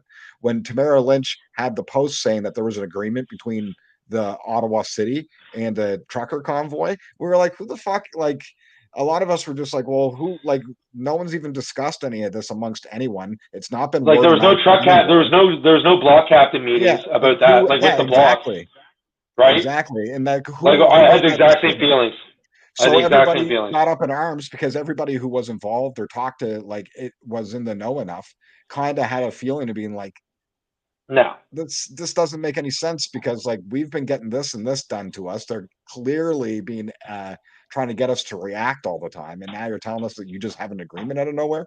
So I do understand that, and like, to me, that's the thing that makes them the organizers, because they were going around trying to do that stuff. But in the reality was, like, this was extremely decentralized, and the fact that, like, so Danny will say, and I don't want to speak like for Danny, so I'll just say my perspective was, Danny was the guy who came and volunteered to look over security stuff.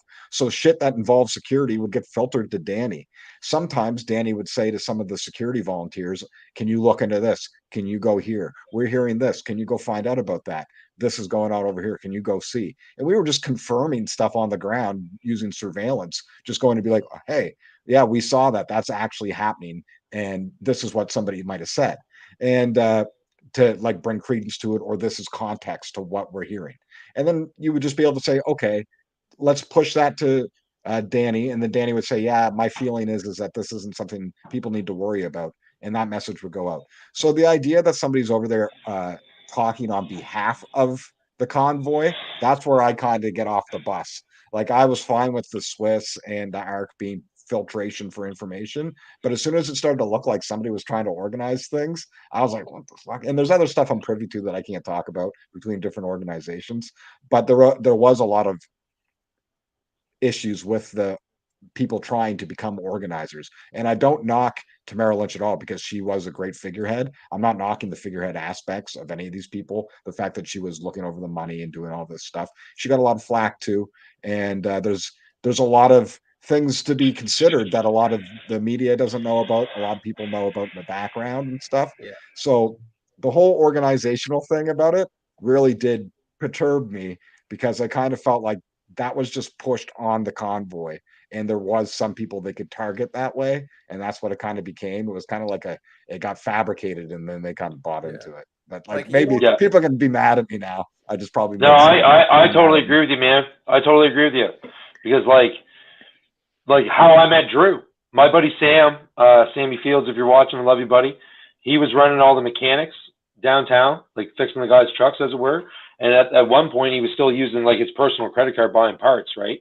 So we went to the Arc to get him paid off, and he was like, yeah, I'm going. I was like, I'm fucking coming with you, because like, who is running this shit show, basically, right? Like, what's going on here? And that's when I ended up meeting Drew for the first time and got hooked up with Dana. Oh, you're the problem. Well, I just saw he had his medal on, right? I had my Bray-ons, whatever, right? Turns out it was all Drew's fault. I love you, Drew. But yeah, man, like, I don't know about you, man, but I didn't see a goddamn cent from anybody from like the convoy organizers. Any fuel or food or whatever that I personally got was those people walking around downtown, right? You know what I mean? Yeah. And to give some credence, there was sporadic organization of different things, but it was yeah, that was the beauty of it, though, right? Like like you said, Charles, people saw that this task needed to get done, and they fucking got it done. Well, like I saw that so many times. So there was like another small group out there. So there was Adopt a Trucker, for instance. Adopt a Trucker, they were really motivated to do a lot of stuff. They were out there getting cash donations and distributing it amongst truckers and stuff like that. Yeah, so, which that was something I witnessed nobody personally. asked or directed them to do. They just took it upon themselves to go do it, and they did it. And that's why I think like saying that there was an organization isn't fair, because I think it was just like, again, that Canadian spirit going to getting shit done. And like, that's why they hate it. That's why they hate it, because it was the epitome of Canadian spirit. Do you like that word? Definitely use the word right. Thanks, man. I was going to shoot you a message later and say, good job. but yeah, that seems to be what all the bureaucrats are complaining about, though, is, they called an emergency because they felt that I keep hearing all this stuff about, even the police plans. We didn't like their plans. We felt they weren't sufficient. Weren't up to our standards and stuff like that. And then when they're looking at a convoy, and this is a completely organic movement that came from across the country, and you saw thousands of people lining the overpasses and so on and so forth. They arrive in Ottawa, and all we're looking for is, like an audience with our elected officials, and the bureaucrat class is saying, oh, well, I mean, what's their organizational structure? I didn't see, they didn't file for a permit, and how can we don't really believe that they can deliver on the things that there's, even though that, it's been demonstrated that time and time again, the convoy organizers were able to deliver on whatever end of the deal they made at any point in time. Organizers loosely stated, but it was negotiations happening at point of contact in most cases, and everyone, as every time that I'd ever seen it, it was very cordial between. Doesn't matter if it was between the cops, the truckers, the block captains, or a organizer, because loosely they somewhat were, but I say that term very loosely. But it was always a really good set of communication, and working things out, and because logistically it's just a challenge, so it takes time and processing. That was always happening, and exactly, the government was looking for the commander, the plan, they were looking for the overall god of everything, and it's like, man, that's not how real life works. Well, and I say again, man, that's why they hated it so much. Yeah. Right? Yeah. It was the Canadian spirit. Yeah. Well, and you know what? We got a hell of a lot more done within the span of those few weeks. Getting the leader of the opposition swapped out and the mandates dropped across the country. And just all of the kinds of deliverables that we've been talking about in terms of, the food, the logistics, the snow removal, the garbage, sanitation, porta potties, fires, like everything. You give the public service a task like that, and let's see if they can do it as well. Right. So, and we were talking, give the Army that task. Give the Army that task. That's a year of planning. Yeah, probably. You're right about that. And we were talking a little bit before about, I think, how, because this goes back to what we started with about this kind of bigotry against veterans, where some of these folks who, never really stepped up in the same way, kind of take out their own inadequacies on guys like us and try to tear us down. Instead of doing the hard work of pulling themselves up to our level. And that's Marco Mendocino right there, or Mendocino, I think is what I'm learning. One of the things I'm learning from this. No, I like to say Mendocino. Yeah. He just doesn't deserve the fucking time to say his name right. I like M3. It's that, M3 is not bad. Same kind of classist snobbery, down-putting that we see on veterans, but we see it on these kinds of regular Canadians, tradespeople, truckers that showed up in Ottawa. And I think it has a lot to do with that same sense of inadequacy, because you have the bureaucrats with all the resources, the infinite resources of the state at their disposal, who wouldn't be able to pull something like that off.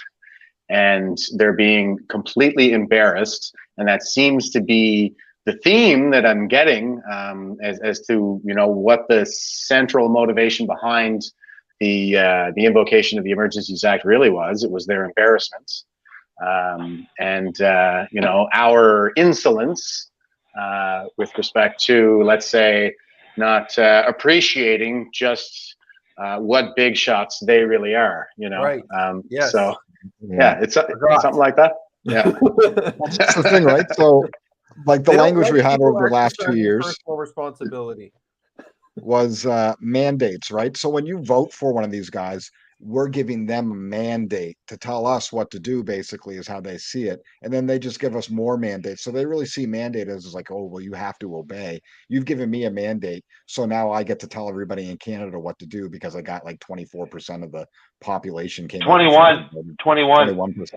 And then 21, so I get to rule over you with a mandate based off a platform. So we have all these parties come out and present us with these platforms. So like vote for your dictatorship, like you get a little menu kind of thing. Oh, like I like that's this, exactly what it is. Dictatorship that I want. And then you get that and they say, oh, well, we've been elected to follow through with our mandate now. And then they force all this stuff on you. And if you don't like it, then you're against their mandate. You didn't vote for them. And Trudeau's even on record of saying, I think it was actually in that clip we played a minute ago, where he says that like there comes a point where you can't govern for everyone.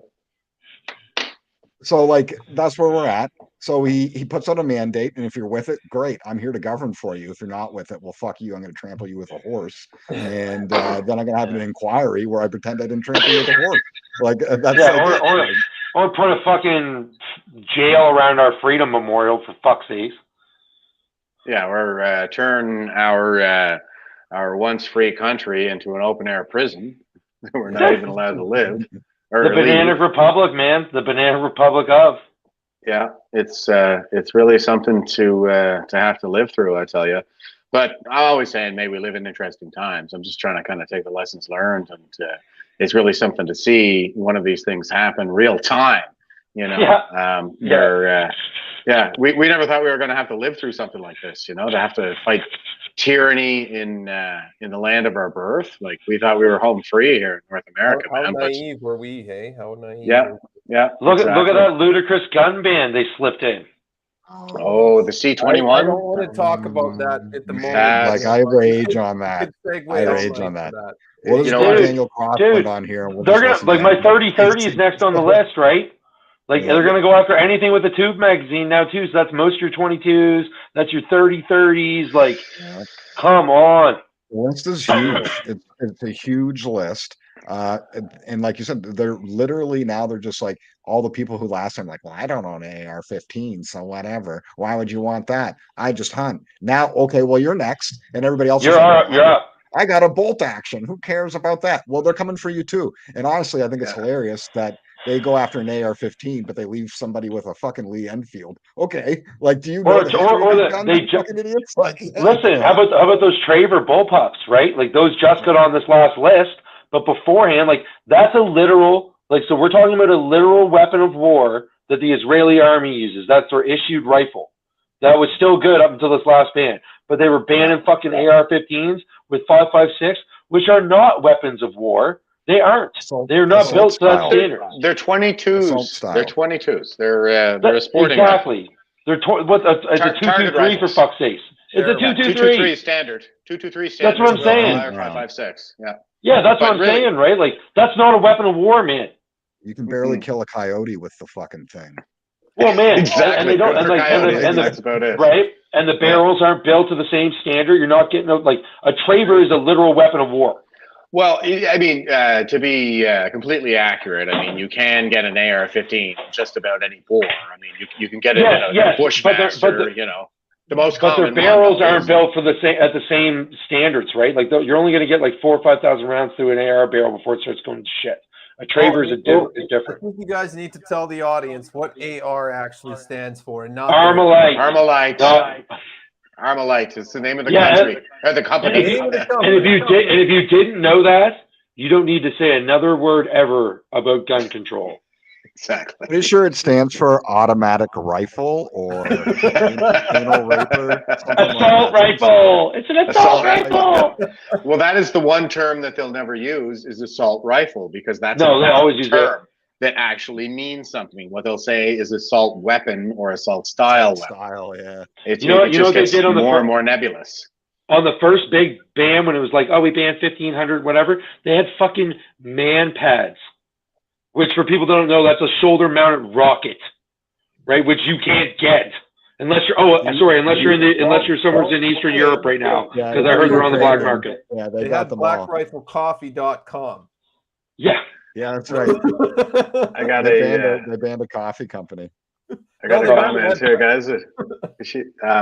Manolaves says Trudeau just hated the unity, the love, the reveling.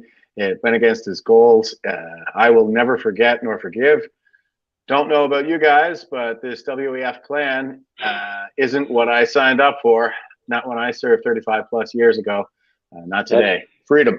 Salute. Freedom.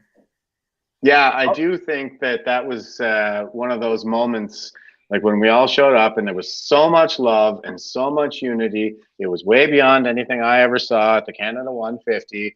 I would say I would put it up there with Nijmegen, and I did the 100th Nijmegen March. 1 million participants in the Netherlands. So that's really something to see. But I would put Ottawa up there with that for sure. Best thing I ever saw, hands down, this side of the Atlantic, no question. Anyway, I think it was one of those moments that because another way I could describe Trudeau, because he's a Gen Xer and he's a Gen Xer demagogue. So the nomad archetype demagogue examples in history include Hitler, Mao. So I think he's a little bit more Maoist.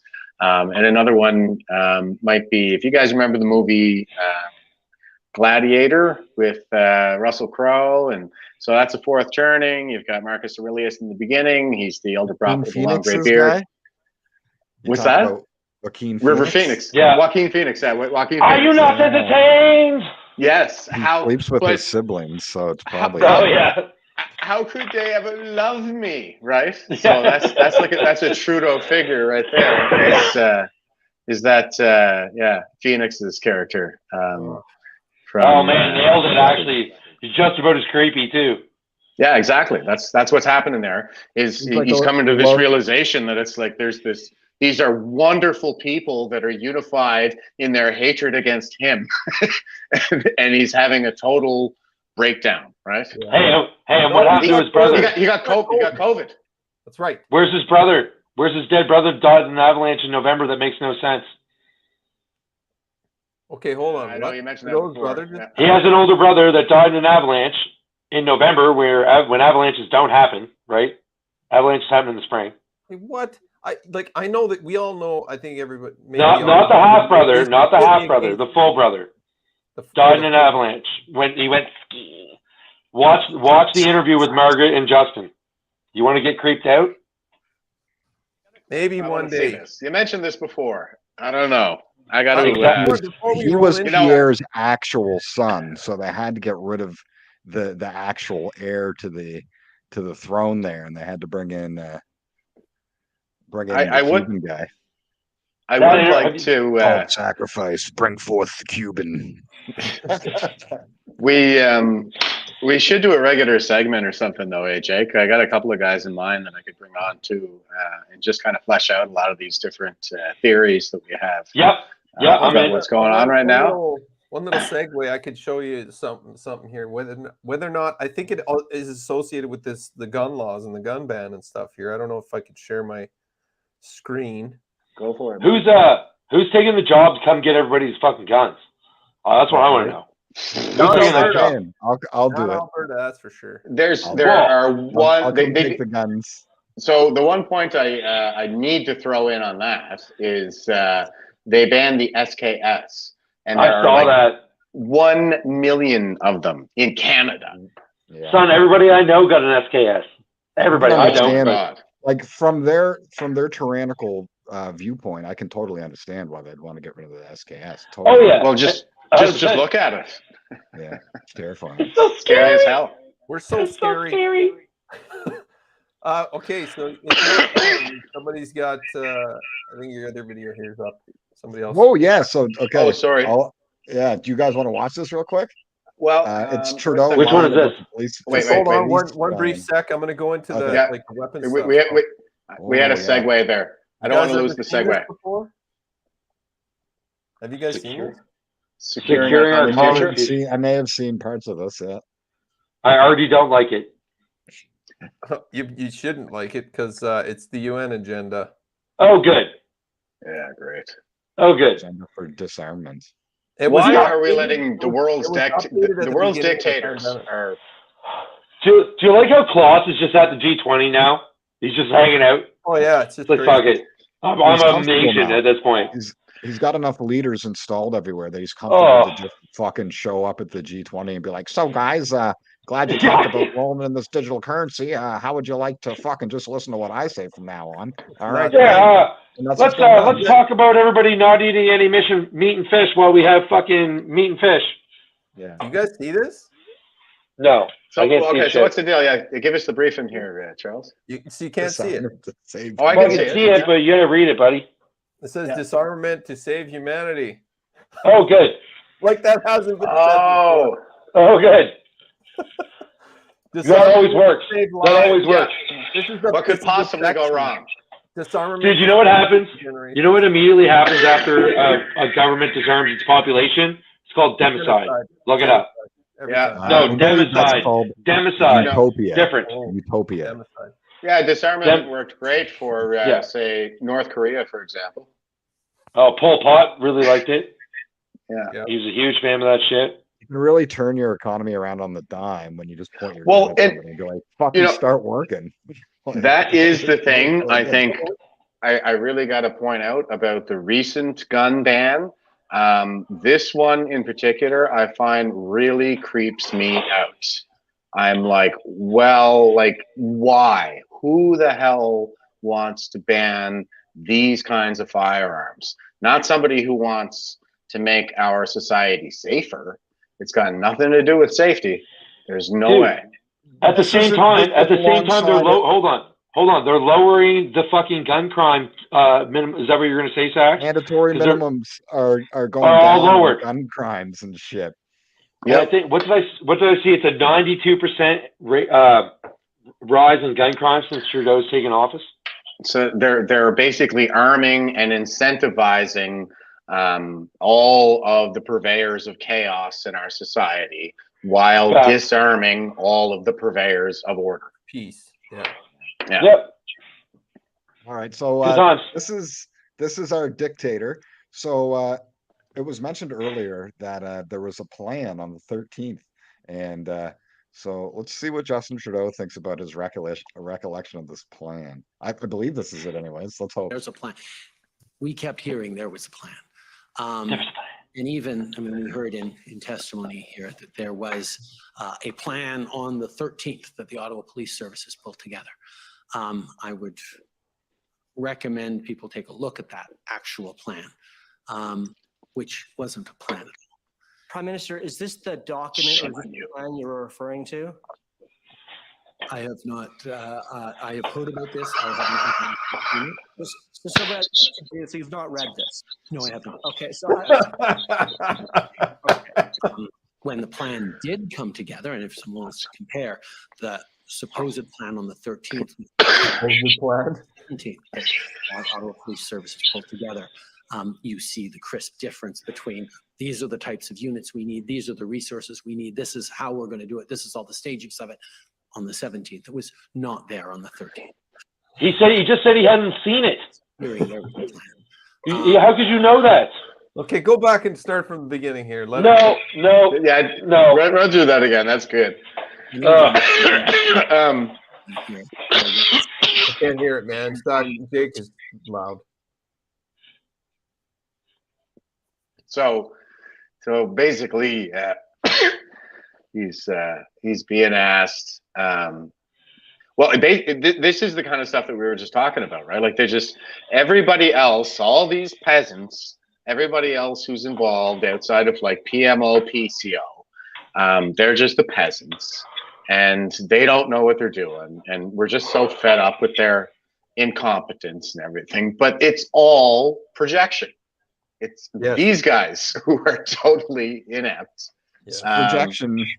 Yeah, and they have no idea what they're doing. Like, you can see it in the cross-examination, right? So their interpretation of the rule of law is pretty let's watch example. this again and look how confident he is when he first gets it. He's like, oh, well, it was hardly a plan kind of thing, and like, we should all take a look at it.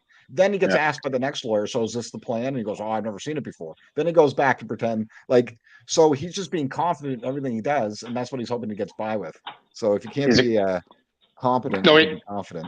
Well, he's a confidence man. It's a con. He's a con man. And even, I mean, we heard in testimony here that there was a plan on the 13th that the Ottawa Police Services pulled together. I would recommend people take a look at that actual plan, which wasn't a plan at all. Prime Minister, is this the document or is this the plan you were referring to? I have not. I have heard about this. I haven't ever actually seen it. So sir, what I'd like to do is just not read this. No, I have not. Okay, so I certainly had not read it on the 13th. Okay. And the plan, compare the supposed plan on the 13th with the actual plan on the 17th that Ottawa Police Services pulled together. You see the crisp difference between these are the types. Anyway, so don't want to belabor that one. I want to hone in on this idea of the plan, okay? Because they keep saying that. They keep saying the plan, and how it wasn't sufficient. So the plan for what, right? What's the objective of the plan? And if you pay careful attention, what you'll notice is that the plan is the plan to crush a peaceful demonstration.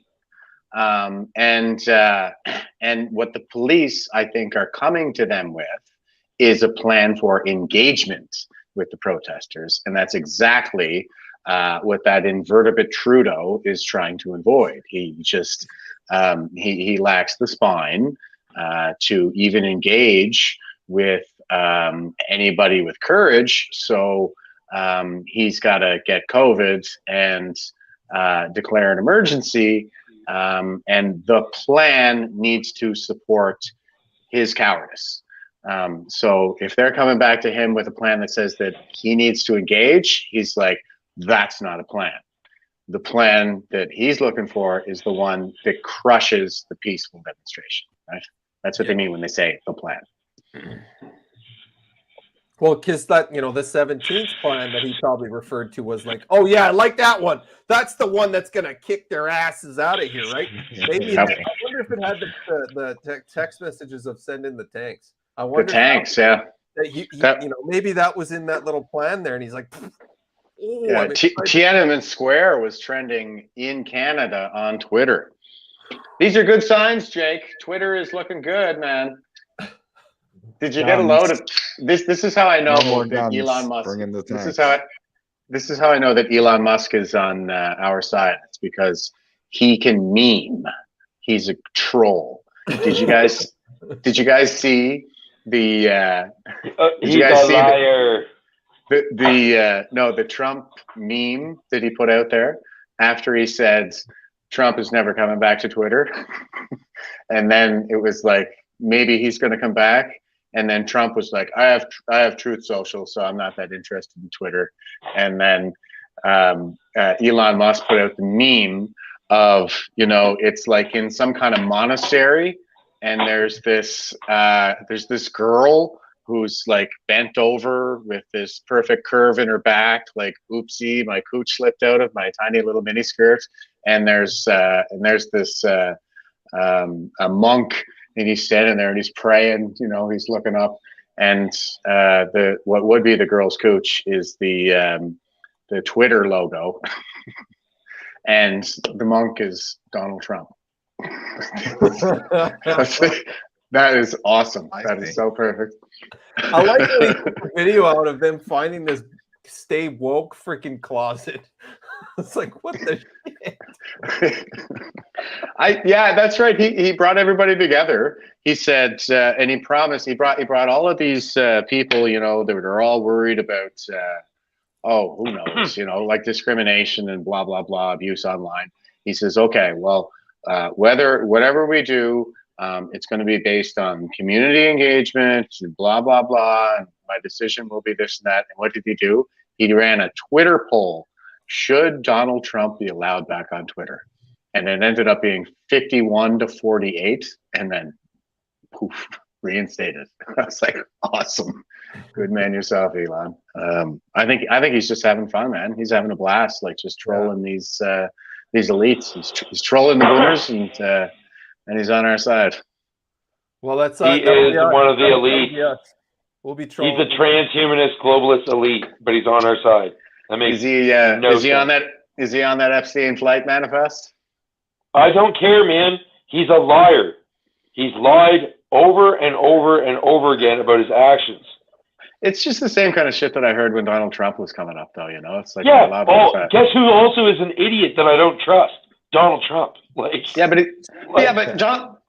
go back and you got to rewatch that glorious day when he came down the golden escalator, and you got to listen. You got to listen to what he's not saying, because what he does is he basically gets out there, and if I can be so bold to translate for the Donald, he says something to the effect of, "Okay, I'm a con man, but I'm a good con man, and I happen to like America, so I want to put my skills to work for you guys." And that was pretty much. I'm not saying that Donald Trump was a bad president. He was a better president than they've had in years. I think he's the best one of my lifetime. Well, yeah, I'm not going to disagree with that, but that's not a high bar, bud. Like, the bar is real low. No. I'm just saying that he's the greatest boomer who's ever lived. Well, that may be true, but Elon Musk is still a lying transhumanist globalist piece of trash. Nah, he's a higher class of billionaire, man. He's a Gen X. You know who isn't, though, is the He's literal. He's a literal silver spoon, Jeff. I don't understand this. He's not. Definite. Yes, he is. What are you talking about? Hey, guys. No, his parents were rich. His parents were rich, but he was basically like Jeremy in the Pearl Jam song. We're getting Oh, off dude. track, guys. That's true. Yeah. Oh my God, Jeff. No, he had a shitty childhood. Yeah, Joe, Yeah, with the emeralds he used to trade for cash, all those emeralds were really shitty, eh? Well, he's rich, but that doesn't pocket mean full of that emeralds.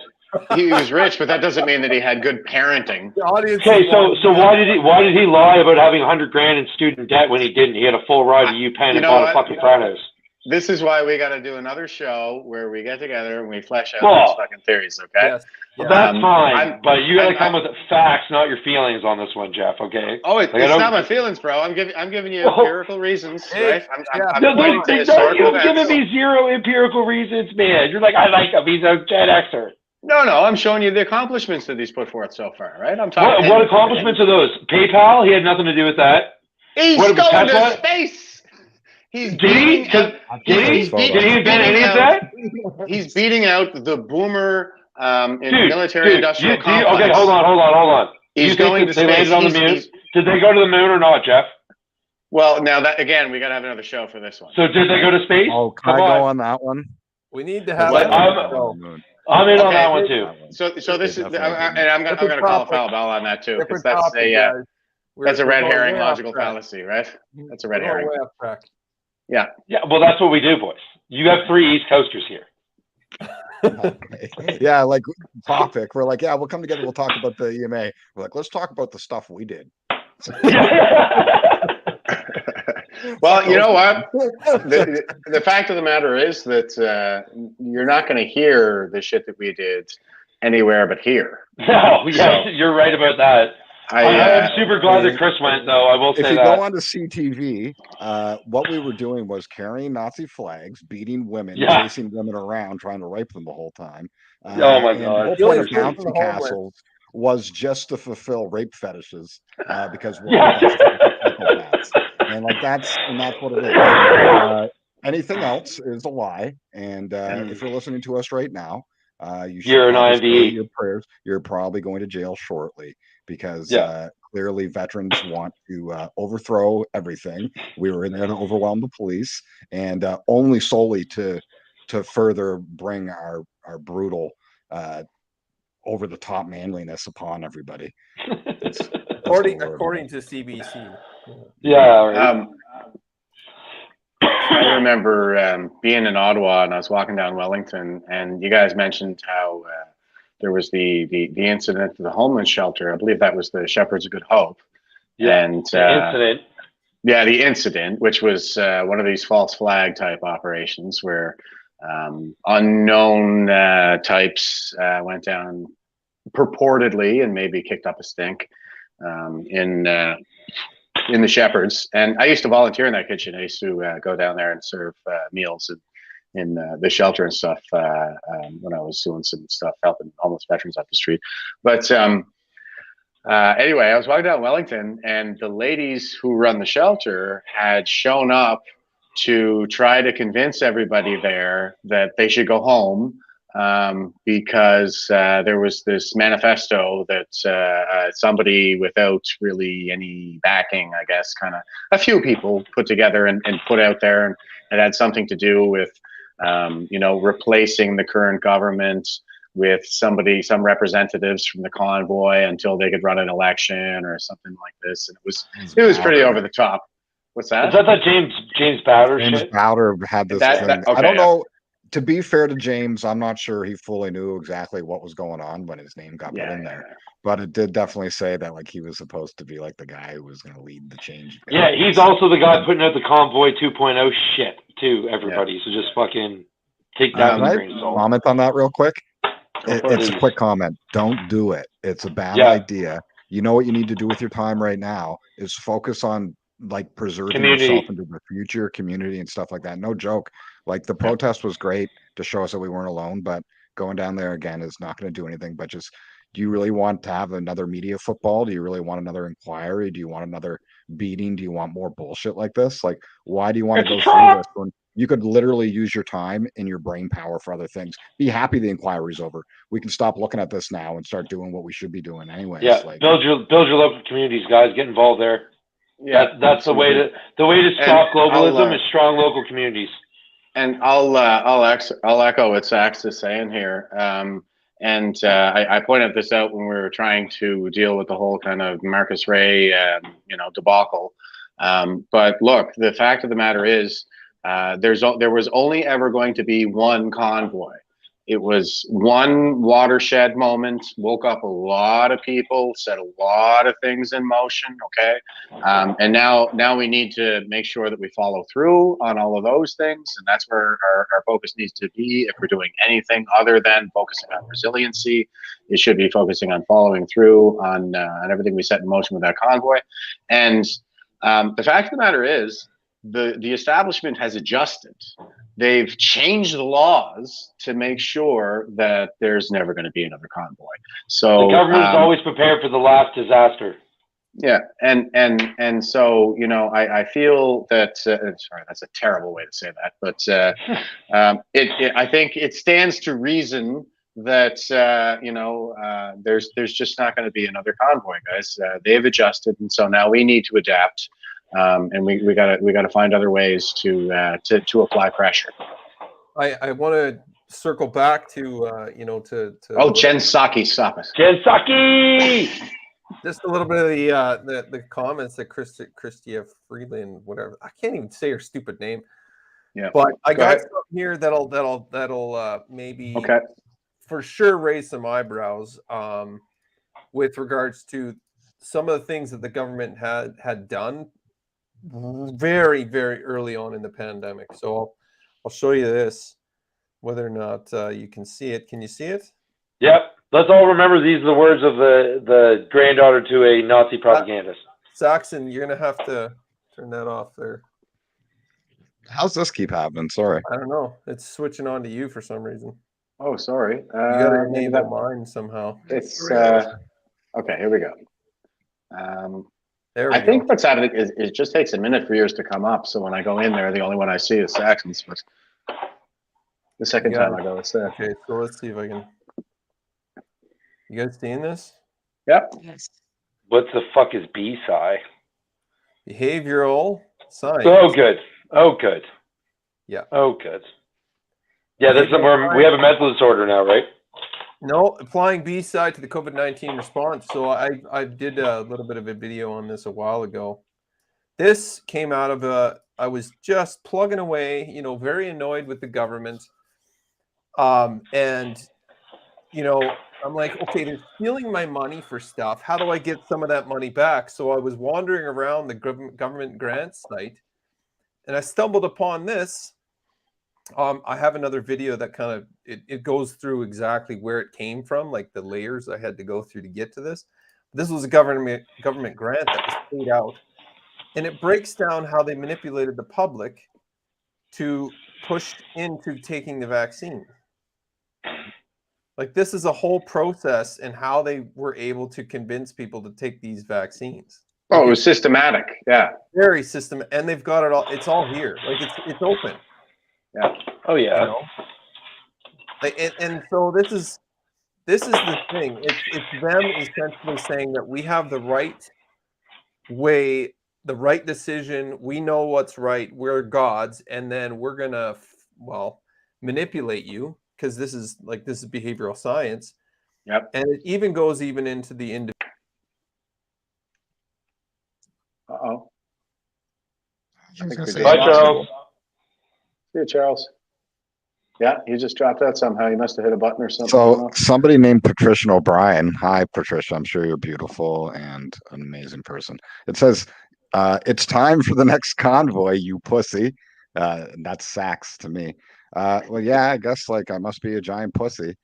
So thank you. I appreciate that. Afghanistan didn't scare him, but the next convoy does. Trudeau says the EO worked because it set the stage to prevent further convoys. Yeah, I guess if you want to go down there and see what that achieves for you, because it's not going to achieve you anything, that's great. And anybody who wants to go do a convoy, you're free to go do it. You don't have to listen to me at all. I'm just saying there's better uses of your time. Shit is actually happening. The global world order is They have their hooks in. They're taking over right now. Klaus Schwab was just at the G20. They're bringing in the digital currency. You want to go have a convoy because you think this fucking inquiry went somewhere? Like, come on, guys. It's time for you guys to wake up. And sorry, like soldiers talk to other soldiers like this. And as far as I see it right now, if you're on this chat right now, you're on our side of things. Suit up. You're in the fight. So stop thinking you're going to affect any change on this government. You actually need to protect yourself and support yourselves and your friends. Start your own local communities that detach you from having to deal with this government at all and having any of the shit that they do affect your life. The further you can get from this system and its reach, the better. You want to go in there and fight with them more? Go ahead. By all means, do it. It's a waste of your time. You haven't been paying attention, and I'm sorry to hear it. Yeah, Agreed. I'll echo Sax's statement again, and like I said, other processes have been set in motion since the convoy, and they are like tectonic. Okay, we just had like the Brian Peckford ruling, the mootness ruling was a disappointment. It's under appeal, but here in no, that one. Hey, hold on, Jeff. That they actually said that it's not moot and they're just going through. Did it not? Just like 2, 3, 4 days ago. Okay, that's news to me. Maybe I've been a little bit fixated on the. Yeah, I'm sure I saw something from check Max's Telegram. I'm sure I saw something on there about that. Right on. Thanks. Because it's not moot. Because it's definitely not moot. Like, you know what I mean? No, because there are still charges hanging over, like me, for example. Yeah, exactly. Systemic malus. But here in Nova Scotia, we had a ruling from the Court of Appeal that said that everything Dr. Strang did is illegal and violated everybody's human rights and fundamental freedoms. So now I lost Jake. but you know, there's I don't know if Jake did it, maybe, but anyway, the thing is that we're making significant gains in tangible fights here, okay? And it's not just about waving the flags and drawing attention to the issue anymore. You know, now all those human rights complaints that I filed for denial of service on the basis of me not wearing a mask or not being vaccinated, that the Human Rights Commission said were just my strong opinions. It turns out that you know, they are in dereliction of their duty, and perhaps now I have grounds to sue them for not taking that cause up when I brought up the issue.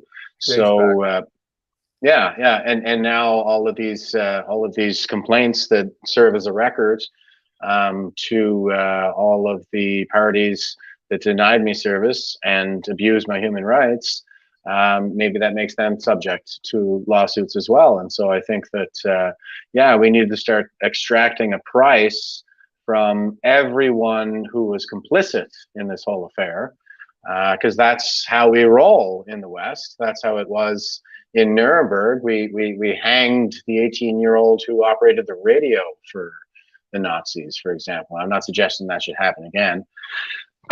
but you know, Jake's back. Okay, let's see if I got him. I don't see him. Well, he says he's back. Yeah, he sent a message. Maybe he disappeared. Yeah, I don't see him in the studio. Yeah, but yeah, anyway, funny because I was talking to myself probably for like a good few minutes, and I realized, oh wait, everybody's gone. Everything. I don't know where I left that specific situation with the B-side program, but I can give you the behavioral science. I'm going to look that up. That's very interesting. But I mean, like that almost serves as confirmation, I would say, that our government is engaging in psychological operations against Canadians. 100%. Yeah. That's exactly what, you know, and it's the bottom line, right? Yes, and this is the thing that I was always continuously trying to rack my mind is, since it's a generational situation, so to speak, then I think the game is obviously shore up what we can, in my opinion, and then identify and try to develop methods by which it doesn't happen. you know, and because you know they did all that never again stuff in you know with the Jews. We have different tools now, man. Like we're communicating globally, we're live, the message is getting out. I mean, to turn over our government in Alberta, that obviously that was a tour de force. Like there was don't get me wrong, like there was some very wealthy backers of that, but obviously they had the citizen disdain behind it. Yeah. Clearly, and this was standard. I mean, even the American Civil War, they had some wealthy people that were backing up the war, and that's because there seems to be always that dynamic. You got the good and the bad, whether wealthy, poor, middle class, doesn't matter what the hell it is. But this is I think that yeah, I think this is kind of specious, and it's folly to I guess reason in this way, because it seems to be that you're assigning this kind of immorality or badness with the accruement of wealth. And No. yeah, but I do see this kind of stigmatization of wealthy people, and when wealthy people are involved, that indicates some degree of nefariousness. So yeah, I don't think that that's necessarily the case, and I would encourage, I guess, maybe guys like Jake Spinney to maybe read Atlas Shrugged.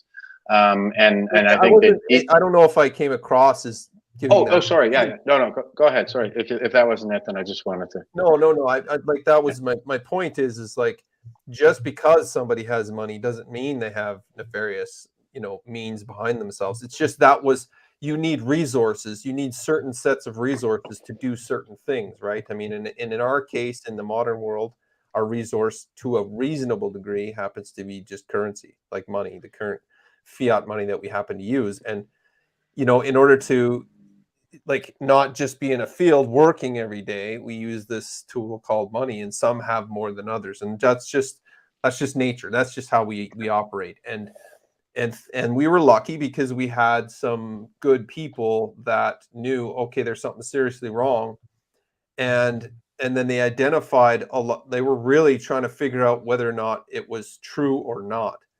And we even had one of the specific spearheads came to one of our freedom evenings because he was trying to discover if it was actually grassroots, right? So he came out and he's like, oh, this is legit. And then behind him was about $3 billion plus in net worth.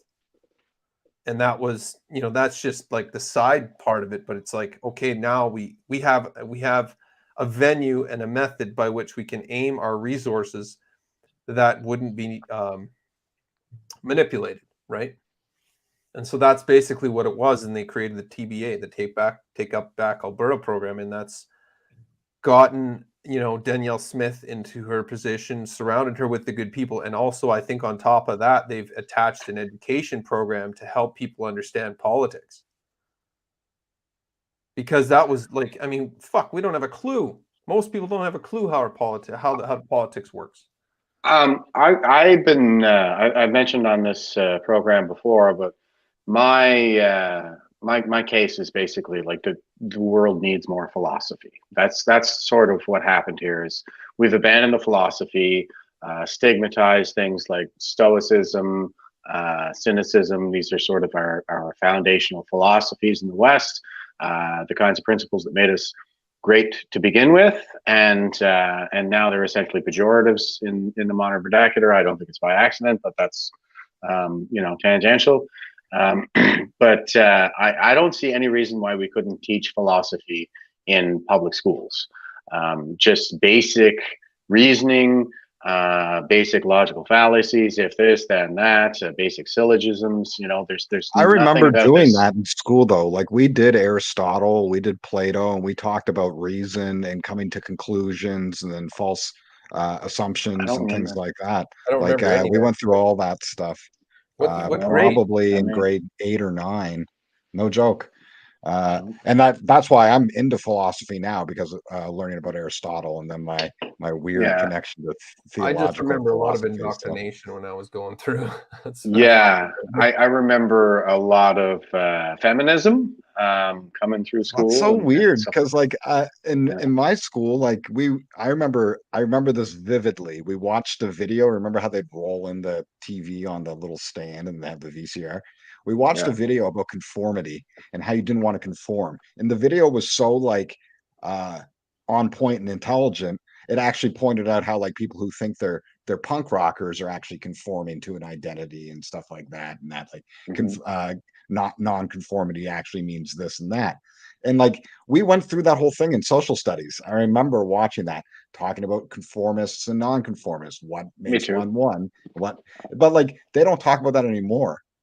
And that's what I find is really interesting, because even like the grades behind me, my brother Jesse was younger, but they even started doing things like, oh, you don't memorize the times table anymore. You don't have to do spelling tests and all this stuff. So like, not only did they get rid of any philosophical idea of learning or reason, or even just like looking into something just out of curiosity, like a philosophical idea of being curious and finding things out on your own. They got rid of all that stuff. And then they actually dumbed down the things they're supposed to be teaching you, so you can actually function in any type of educated fashion at all. Because if you can't count or do numbers, then things get a lot harder for you the further up you go in responsibilities and things you're going to be able to obtain.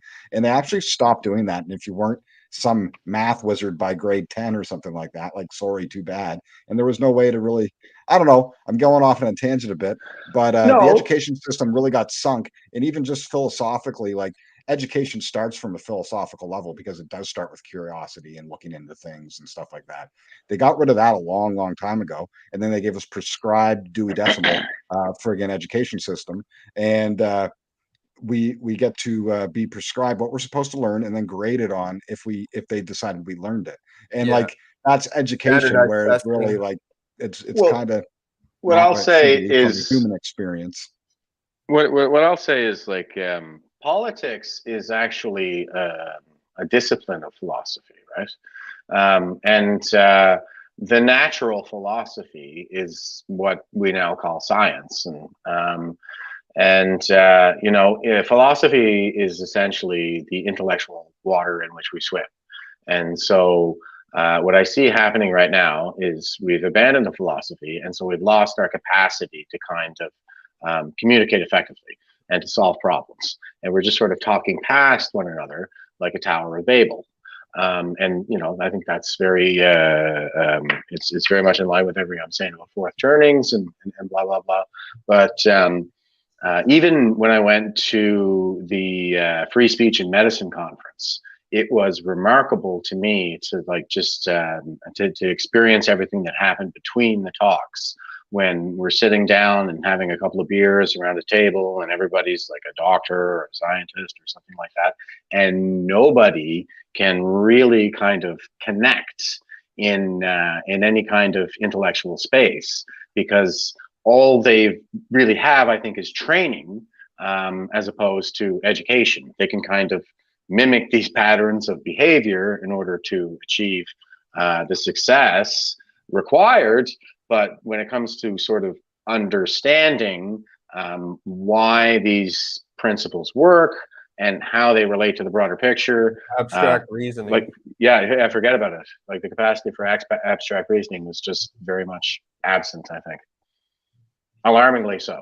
Yeah, I like what we're seeing. I got up, I asked a couple of questions too. Matt Strauss was one of the guys who was there. I don't know if you guys know who he is. I think he's a Queen's University prof or something. And he's like a public health, he has some relation to that, and he's written a couple of articles, and he's been on the right side of this issue. But when I heard him talking, and he was giving a presentation on medical ethics, and I liked what he was doing. He was trying to bring philosophy into medicine. And I was like, yes, this is what needs to happen. Like, these guys need to learn where these principles came from and where knowledge comes from. They don't even really seem to understand what knowledge is when I engage with them. So I was very much, you know, kind of commending him for it at the back of the room. But then I heard him talking about all this stuff about marrying together utilitarian framework with deontological framework, and I was like, wait a minute, like, what's this commie bastard BS, utilitarian garbage? Like, we're not livestock, guys, and I kind of feel like all of my service is moot if you eggheads are just going to treat human beings, you know, like animals. Yeah. Anyway, I got up and I asked the question about it, but I didn't really. I was very careful not to get too aggressive, I guess.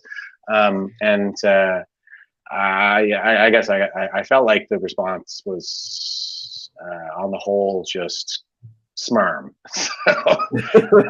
It was a bit dismaying, you know what I mean? Like, to see this sort of lack of when the subject turned to ethics and things like this. I just found this the folks generally, as accomplished as they may be in their own fields, we're still lacking that broader picture that is required for, I guess, crisis management, as we're learning the hard way. At least ethical or moral crisis management. Yeah. Like, they definitely managed the crisis somehow, but like they didn't do it ethically and morally. And that's, again, like, that's the philosophical thought plane, right? Like, ethics and morals, like, that's the big part. And they don't want us to have an understanding of that, or else we'd be like, hey, like, that's not very ethical. And like, it's people who understand it just being moral, because there's plenty of things we're not going to agree on, but we can all act ethically and moral while we disagree on those things, and that's what makes it acceptable. But as soon as you don't act ethically or morally in those types of arguments, then it becomes unacceptable, or at least gives you a greater chance of those things becoming unacceptable. So they didn't act ethically or morally towards us, and we amongst ourselves down at the convoy, let's say, we all acted ethically and morally, even just with each other. All these different ideas. Like, I'm not a QAnon guy, but I don't care. Like, if are you here for the right reasons? Do we have enough in common? You know what I mean? It's like, as Christians, everybody's like, oh, you're from this denomination, when the reality is, it's like, is Christ your savior? Like, so like, we all want the goal, right? So we all want changes. It doesn't matter if you're a QAnon guy and that's what brought you here. Like, who gives a shit? But we all have that ability to be ethical and moral with each other, and that's what makes us better than them. And they don't have the same capacity, and that's why they did what they did to us, because they don't have the ability to act ethically. So yeah, and I think it's going to be different, maybe a different interpretation for others, but my interpretation at the outset of the virus was, you're going to die. I mean, as a baseline, we're going to die, right? So, and on top of that, life is suffering, shit happens. So then try to look at things in a sense of like, how do I, what's the word? Minimize risk, or, look at the probabilities. I was looking at probabilities at that point. It's like, okay, so what's the probabilities? And so it's like, okay, what is the data that we're getting right off the bat? And it's like, man, this is a no-brainer, and we knew this in March, roughly, maybe even earlier than that, of 2020. And it's like, the data is showing that I'm going to be just fine. So what the fuck's the deal here? And so, I started early on, I just started posting videos. It's like, I'm going to go for a run today, guys. Probably a good thing. Get some sun, get some exercise, a little bit. I was posting videos on Facebook to try to get people out of this freak show of fear, because that's what we saw right at the beginning. Everybody was just panic, fear. And show some courage, set an example. Good job. And it wasn't like I was just, I just looked at it like, okay, well, I mean, I like to have connection with people, so like, hey guys, let's do something, I wanted to Jen Psaki back to something that you said earlier there, when you started out, and I think I freaking lost it now that I started talking. Shit, what were you saying when you first started? Because it was important. One of the baselines was you're gonna die as stage one. Yeah. Okay, we're all gonna die. Life is suffering. And You know? you said probabilities. That's what it Yeah. was. Thank you. Yeah. And thank you very much, because I think that that's a really important distinction to draw, because what I saw during my 7 years working at National Defense Headquarters with the boomers was possibilities. They're always talking possibilities. It's always could. Oh, that's the could that feels good. And then they just kind of go with it from there. And then I'll come in like, and they'll be like, oh, evening, what's with the grenade, man? And I'm like, it's not a grenade, guys. It's just the first empirical claim of the meeting. And that's kind of what I think we need to get back to, is some empiricism. And when we're dealing with reality, it's not about the possibilities per se. It's about the probabilities. We're dealing in probabilities, right? That's what the whole, you were talking about, like the risk management. We're supposed to look at the potential harms. We're supposed to balance harms. And the ethical thing in every situation is to choose the least harmful option, right? That's what ethical frameworks are all about. And so when you're in a situation, an ethical dilemma is essentially a situation where you're choosing the best of the worst two. Yeah, some harm is going to result no matter what, and your task is to choose the least harmful option. I have something that ties in really well with what you're saying right now, Jeff. So everything you just talked about was basically a description of Justin Trudeau's testimony today. Everything he said is like, well, we felt that there was the possibility of this, and that's what he did the whole time. And they all like did. you just said, and like we were just talking about being moral and ethical and making those decisions. Instead, he just allowed a bunch of possibilities to run the gambit for him, and that's how he did things. Instead of being a philosophical person and being like this and this, or this, or this, and maybe a little bit of this will get me this. He didn't do any of that. He was just like, oh, well, I heard this, and there's a possibility of all of these things. So I'm just going to attack the possibilities of things that didn't happen. That's actually just cowardice anyways. Like, that's like 100% cowardice. So like what you just said underlined Justin Trudeau perfectly. He's an unethical piece of garbage that can just terrify himself into making whatever decision he wants based off of whatever possibility he can foment in his own mental mind. And they've all gone about it this way, I think, from fairly early on in the pandemic. It's been about possibilities. It's been about eliminating possibilities, not about managing risks and balancing probabilities, right? They're not dealing in probabilities. They're only dealing in possibilities, and they're just black or white thinkers.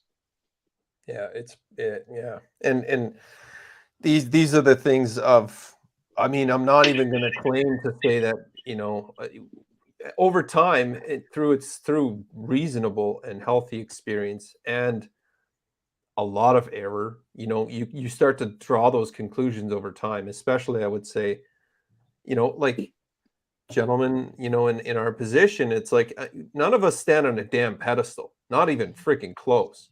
And I think that's the whole point. I think as we grow and learn, it's like, it seems like we know, at least in my mind, I've realized that I know a hell of a lot less as I continue to expand that knowledge, but it's still in probability. You still have to take that course into the darkness of something you don't know, but you're still working in those probabilities as you move forward. Like going to Ottawa, I was like, well, I'm looking at the two options: stay home. I'm stuck in Alberta and we're not going anywhere. And as soon as I heard the potential of going to Ottawa, I'm like, I don't know why I didn't even think of that.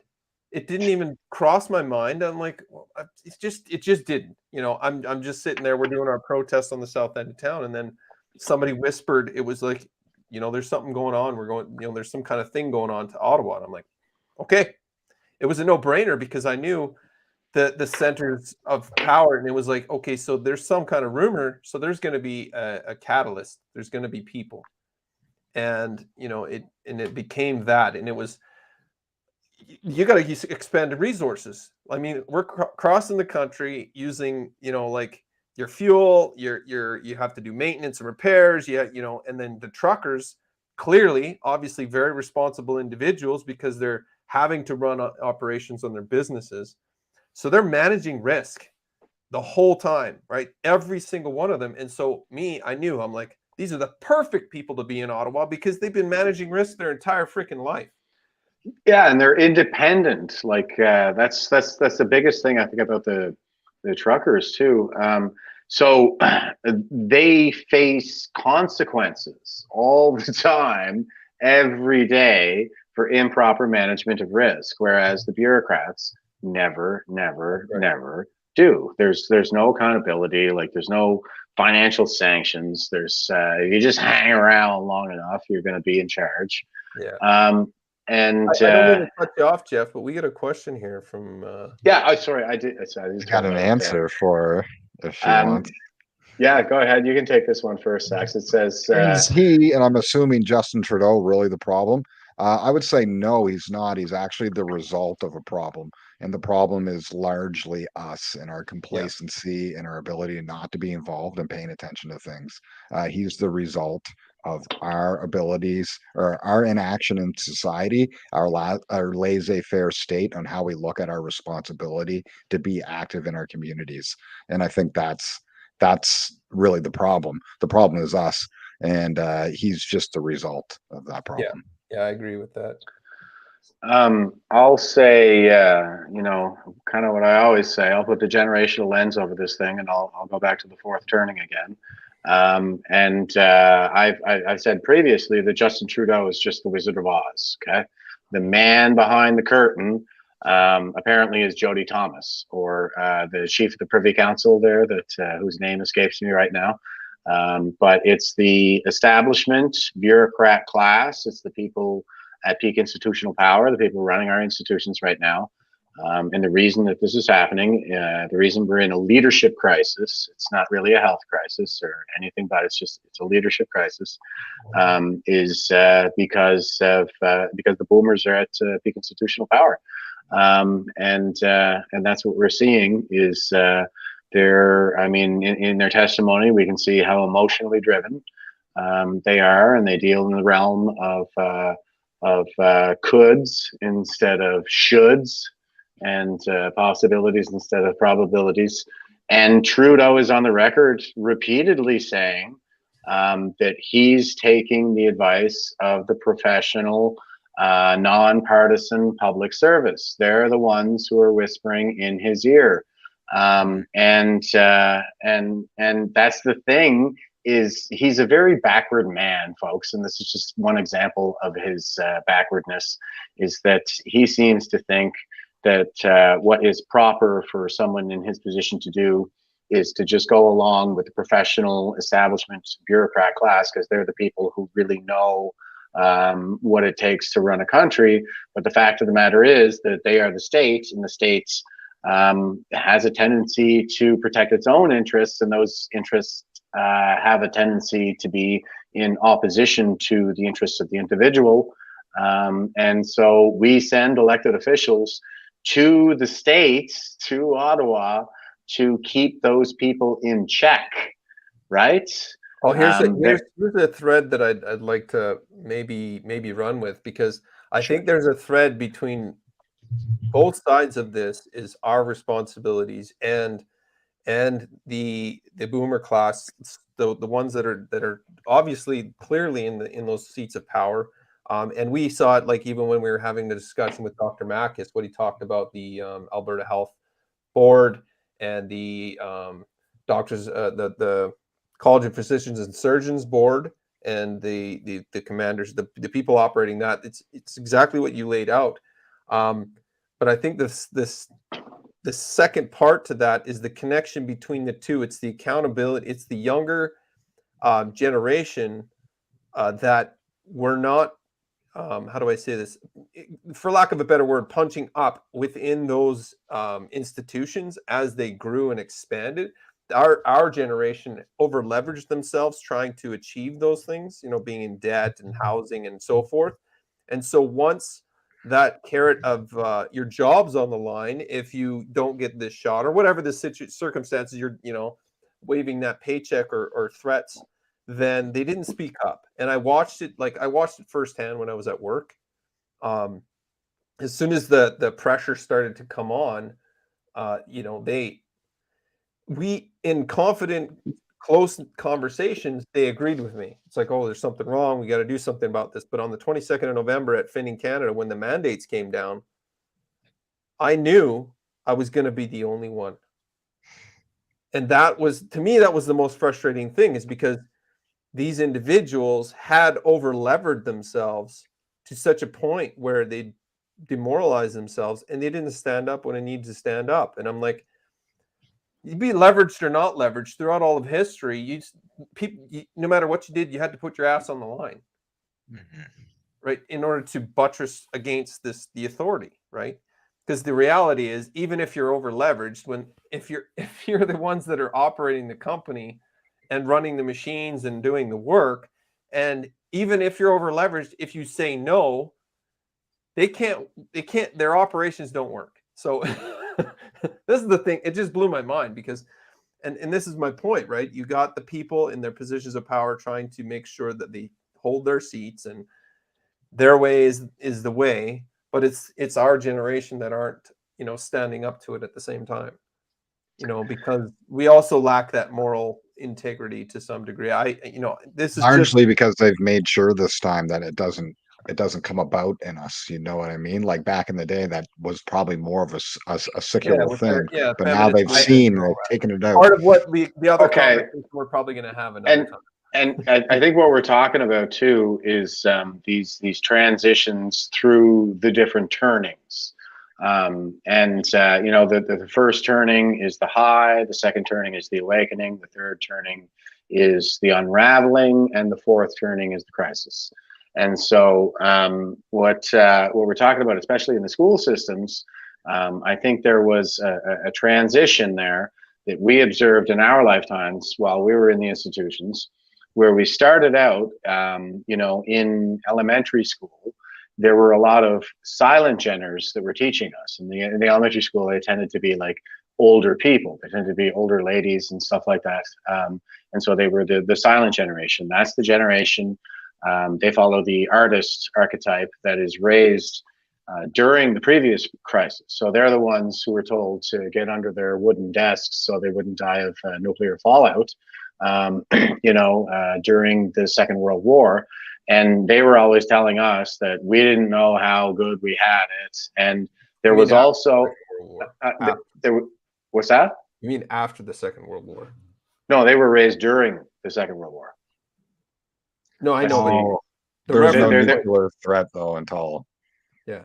Oh, okay. Well, but I mean, the drills were the same. My bad, guys. You're right. Or like the people in London who had to put up all the black curtains and hide their lights so that they wouldn't get bombed. And or turn in their cookware so it could be melted down for ammunition, which it was never used for, and just left everybody without the ability to cook. So those are the kinds of things, right, that happened during the fourth turning. And anyway, the silent generation is the generation that was raised during the Second World War. Thanks for the question on the nuclear timeline, but they're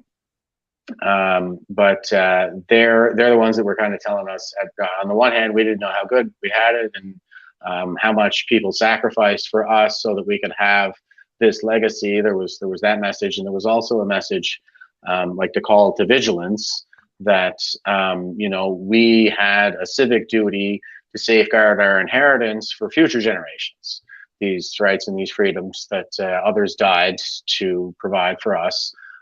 That we had kind of that same duty to safeguard that inheritance with our lives, so that future generations would have that as well. But the silent generation retired, see, and by the time I came into high school, as I remember, like the messaging was a bit different by the time I got to grade 12, and by then it was. I remember taking a university level political science course at the time, and it was all about the colonialist messaging. And what I realize now when I look back is that my teachers at that time were the boomers, and they're the counter-enlightenment generational archetype. And I think it has to do with some of the other stuff that we were talking about with this deadly sin of envy and tearing down other people instead of pulling yourself up to that level. Well, if you never rose to the level of your great daddy who won the Second World War and even chickened out of Vietnam, you think you're probably going to have a tendency to tear down veterans. So anyway, that was, I think, that's kind of what I'm seeing right now, is they're tearing down veterans of previous generations, colonialists who did things like topple dictators in foreign lands. And let's take the example of India. I often point out that it wasn't about oppressing people. It was about liberating them from their oppressors. It was about widow burning in particular, because that was what was going on at the time. And I remember reading a quote from a lieutenant colonel who was a commanding officer for the Brits during that campaign when it all started. And what was happening was that the locals were preparing the funeral pyre to throw the widow on the pyre with her dead husband. And when he asked what they were doing, and they explained, he said, "That's barbaric." And they said, "Well, it is our custom." And he said, "Well, where I'm from, we hang men who kill women. So you have your men prepare the funeral pyre. I'll have my men prepare the gallows, and let us all abide in our own customs." So that was what the fighting started about in the first place. And when it was over, they were like, "Okay, like you guys think your ladies are a burden on your society. Here you go, ladies. Here's a spinning wheel. Why don't you show them what you can do?" And it's my understanding that the spinning wheel is actually what the symbol on the Indian flag represents right now. So I would say that's a success story. That's a successful military campaign. And what I was hearing by the time I got to grade 12 was that it was all about hating brown people. And I half wonder if maybe those guys who were teaching me that at that time think that I joined the military, went to Afghanistan, so I could kill brown people. I don't know, guys. But anyway, just some thoughts on that. Yeah, and I think there's in life, there's the nuance, right? It's the nuance that actually makes the difference. And that's what I think, that's the analogous of the convoy, was the nuance. Everybody was there for the right to be nuanced. Basically, the right for freedom is the right to decide, okay, life is complicated as fuck. And so then let me decide, the direction that I need to go, in the truckers, clearly the straw that broke the camel's back was their government's idiot move of, making them vaccinated before they could freaking cross the border, even though clearly 2 years can't do their job properly, just upside down land, right? But that's the thing is the nuances of history. People like to brush over it, and this is the conversations that so many people I have with like Ukraine and Russia and Taiwan and stuff. And it's like, I lived in Taiwan for 3 years. I have friends currently in mainland Taiwan and in mainland China, and I'm communicating with them daily. I have friends in Russia and in Ukraine on both sides, and it's like, there are nuances that are there. Listen to this, Cesus. You might want to pay attention to this guy. Hi, Cesus. Yeah, right.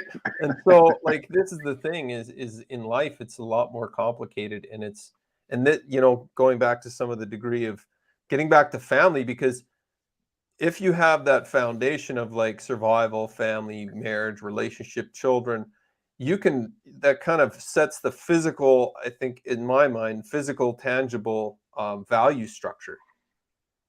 Right. And then you can build philosophy on top of that to some degree, because that's where it starts. Like, fuck.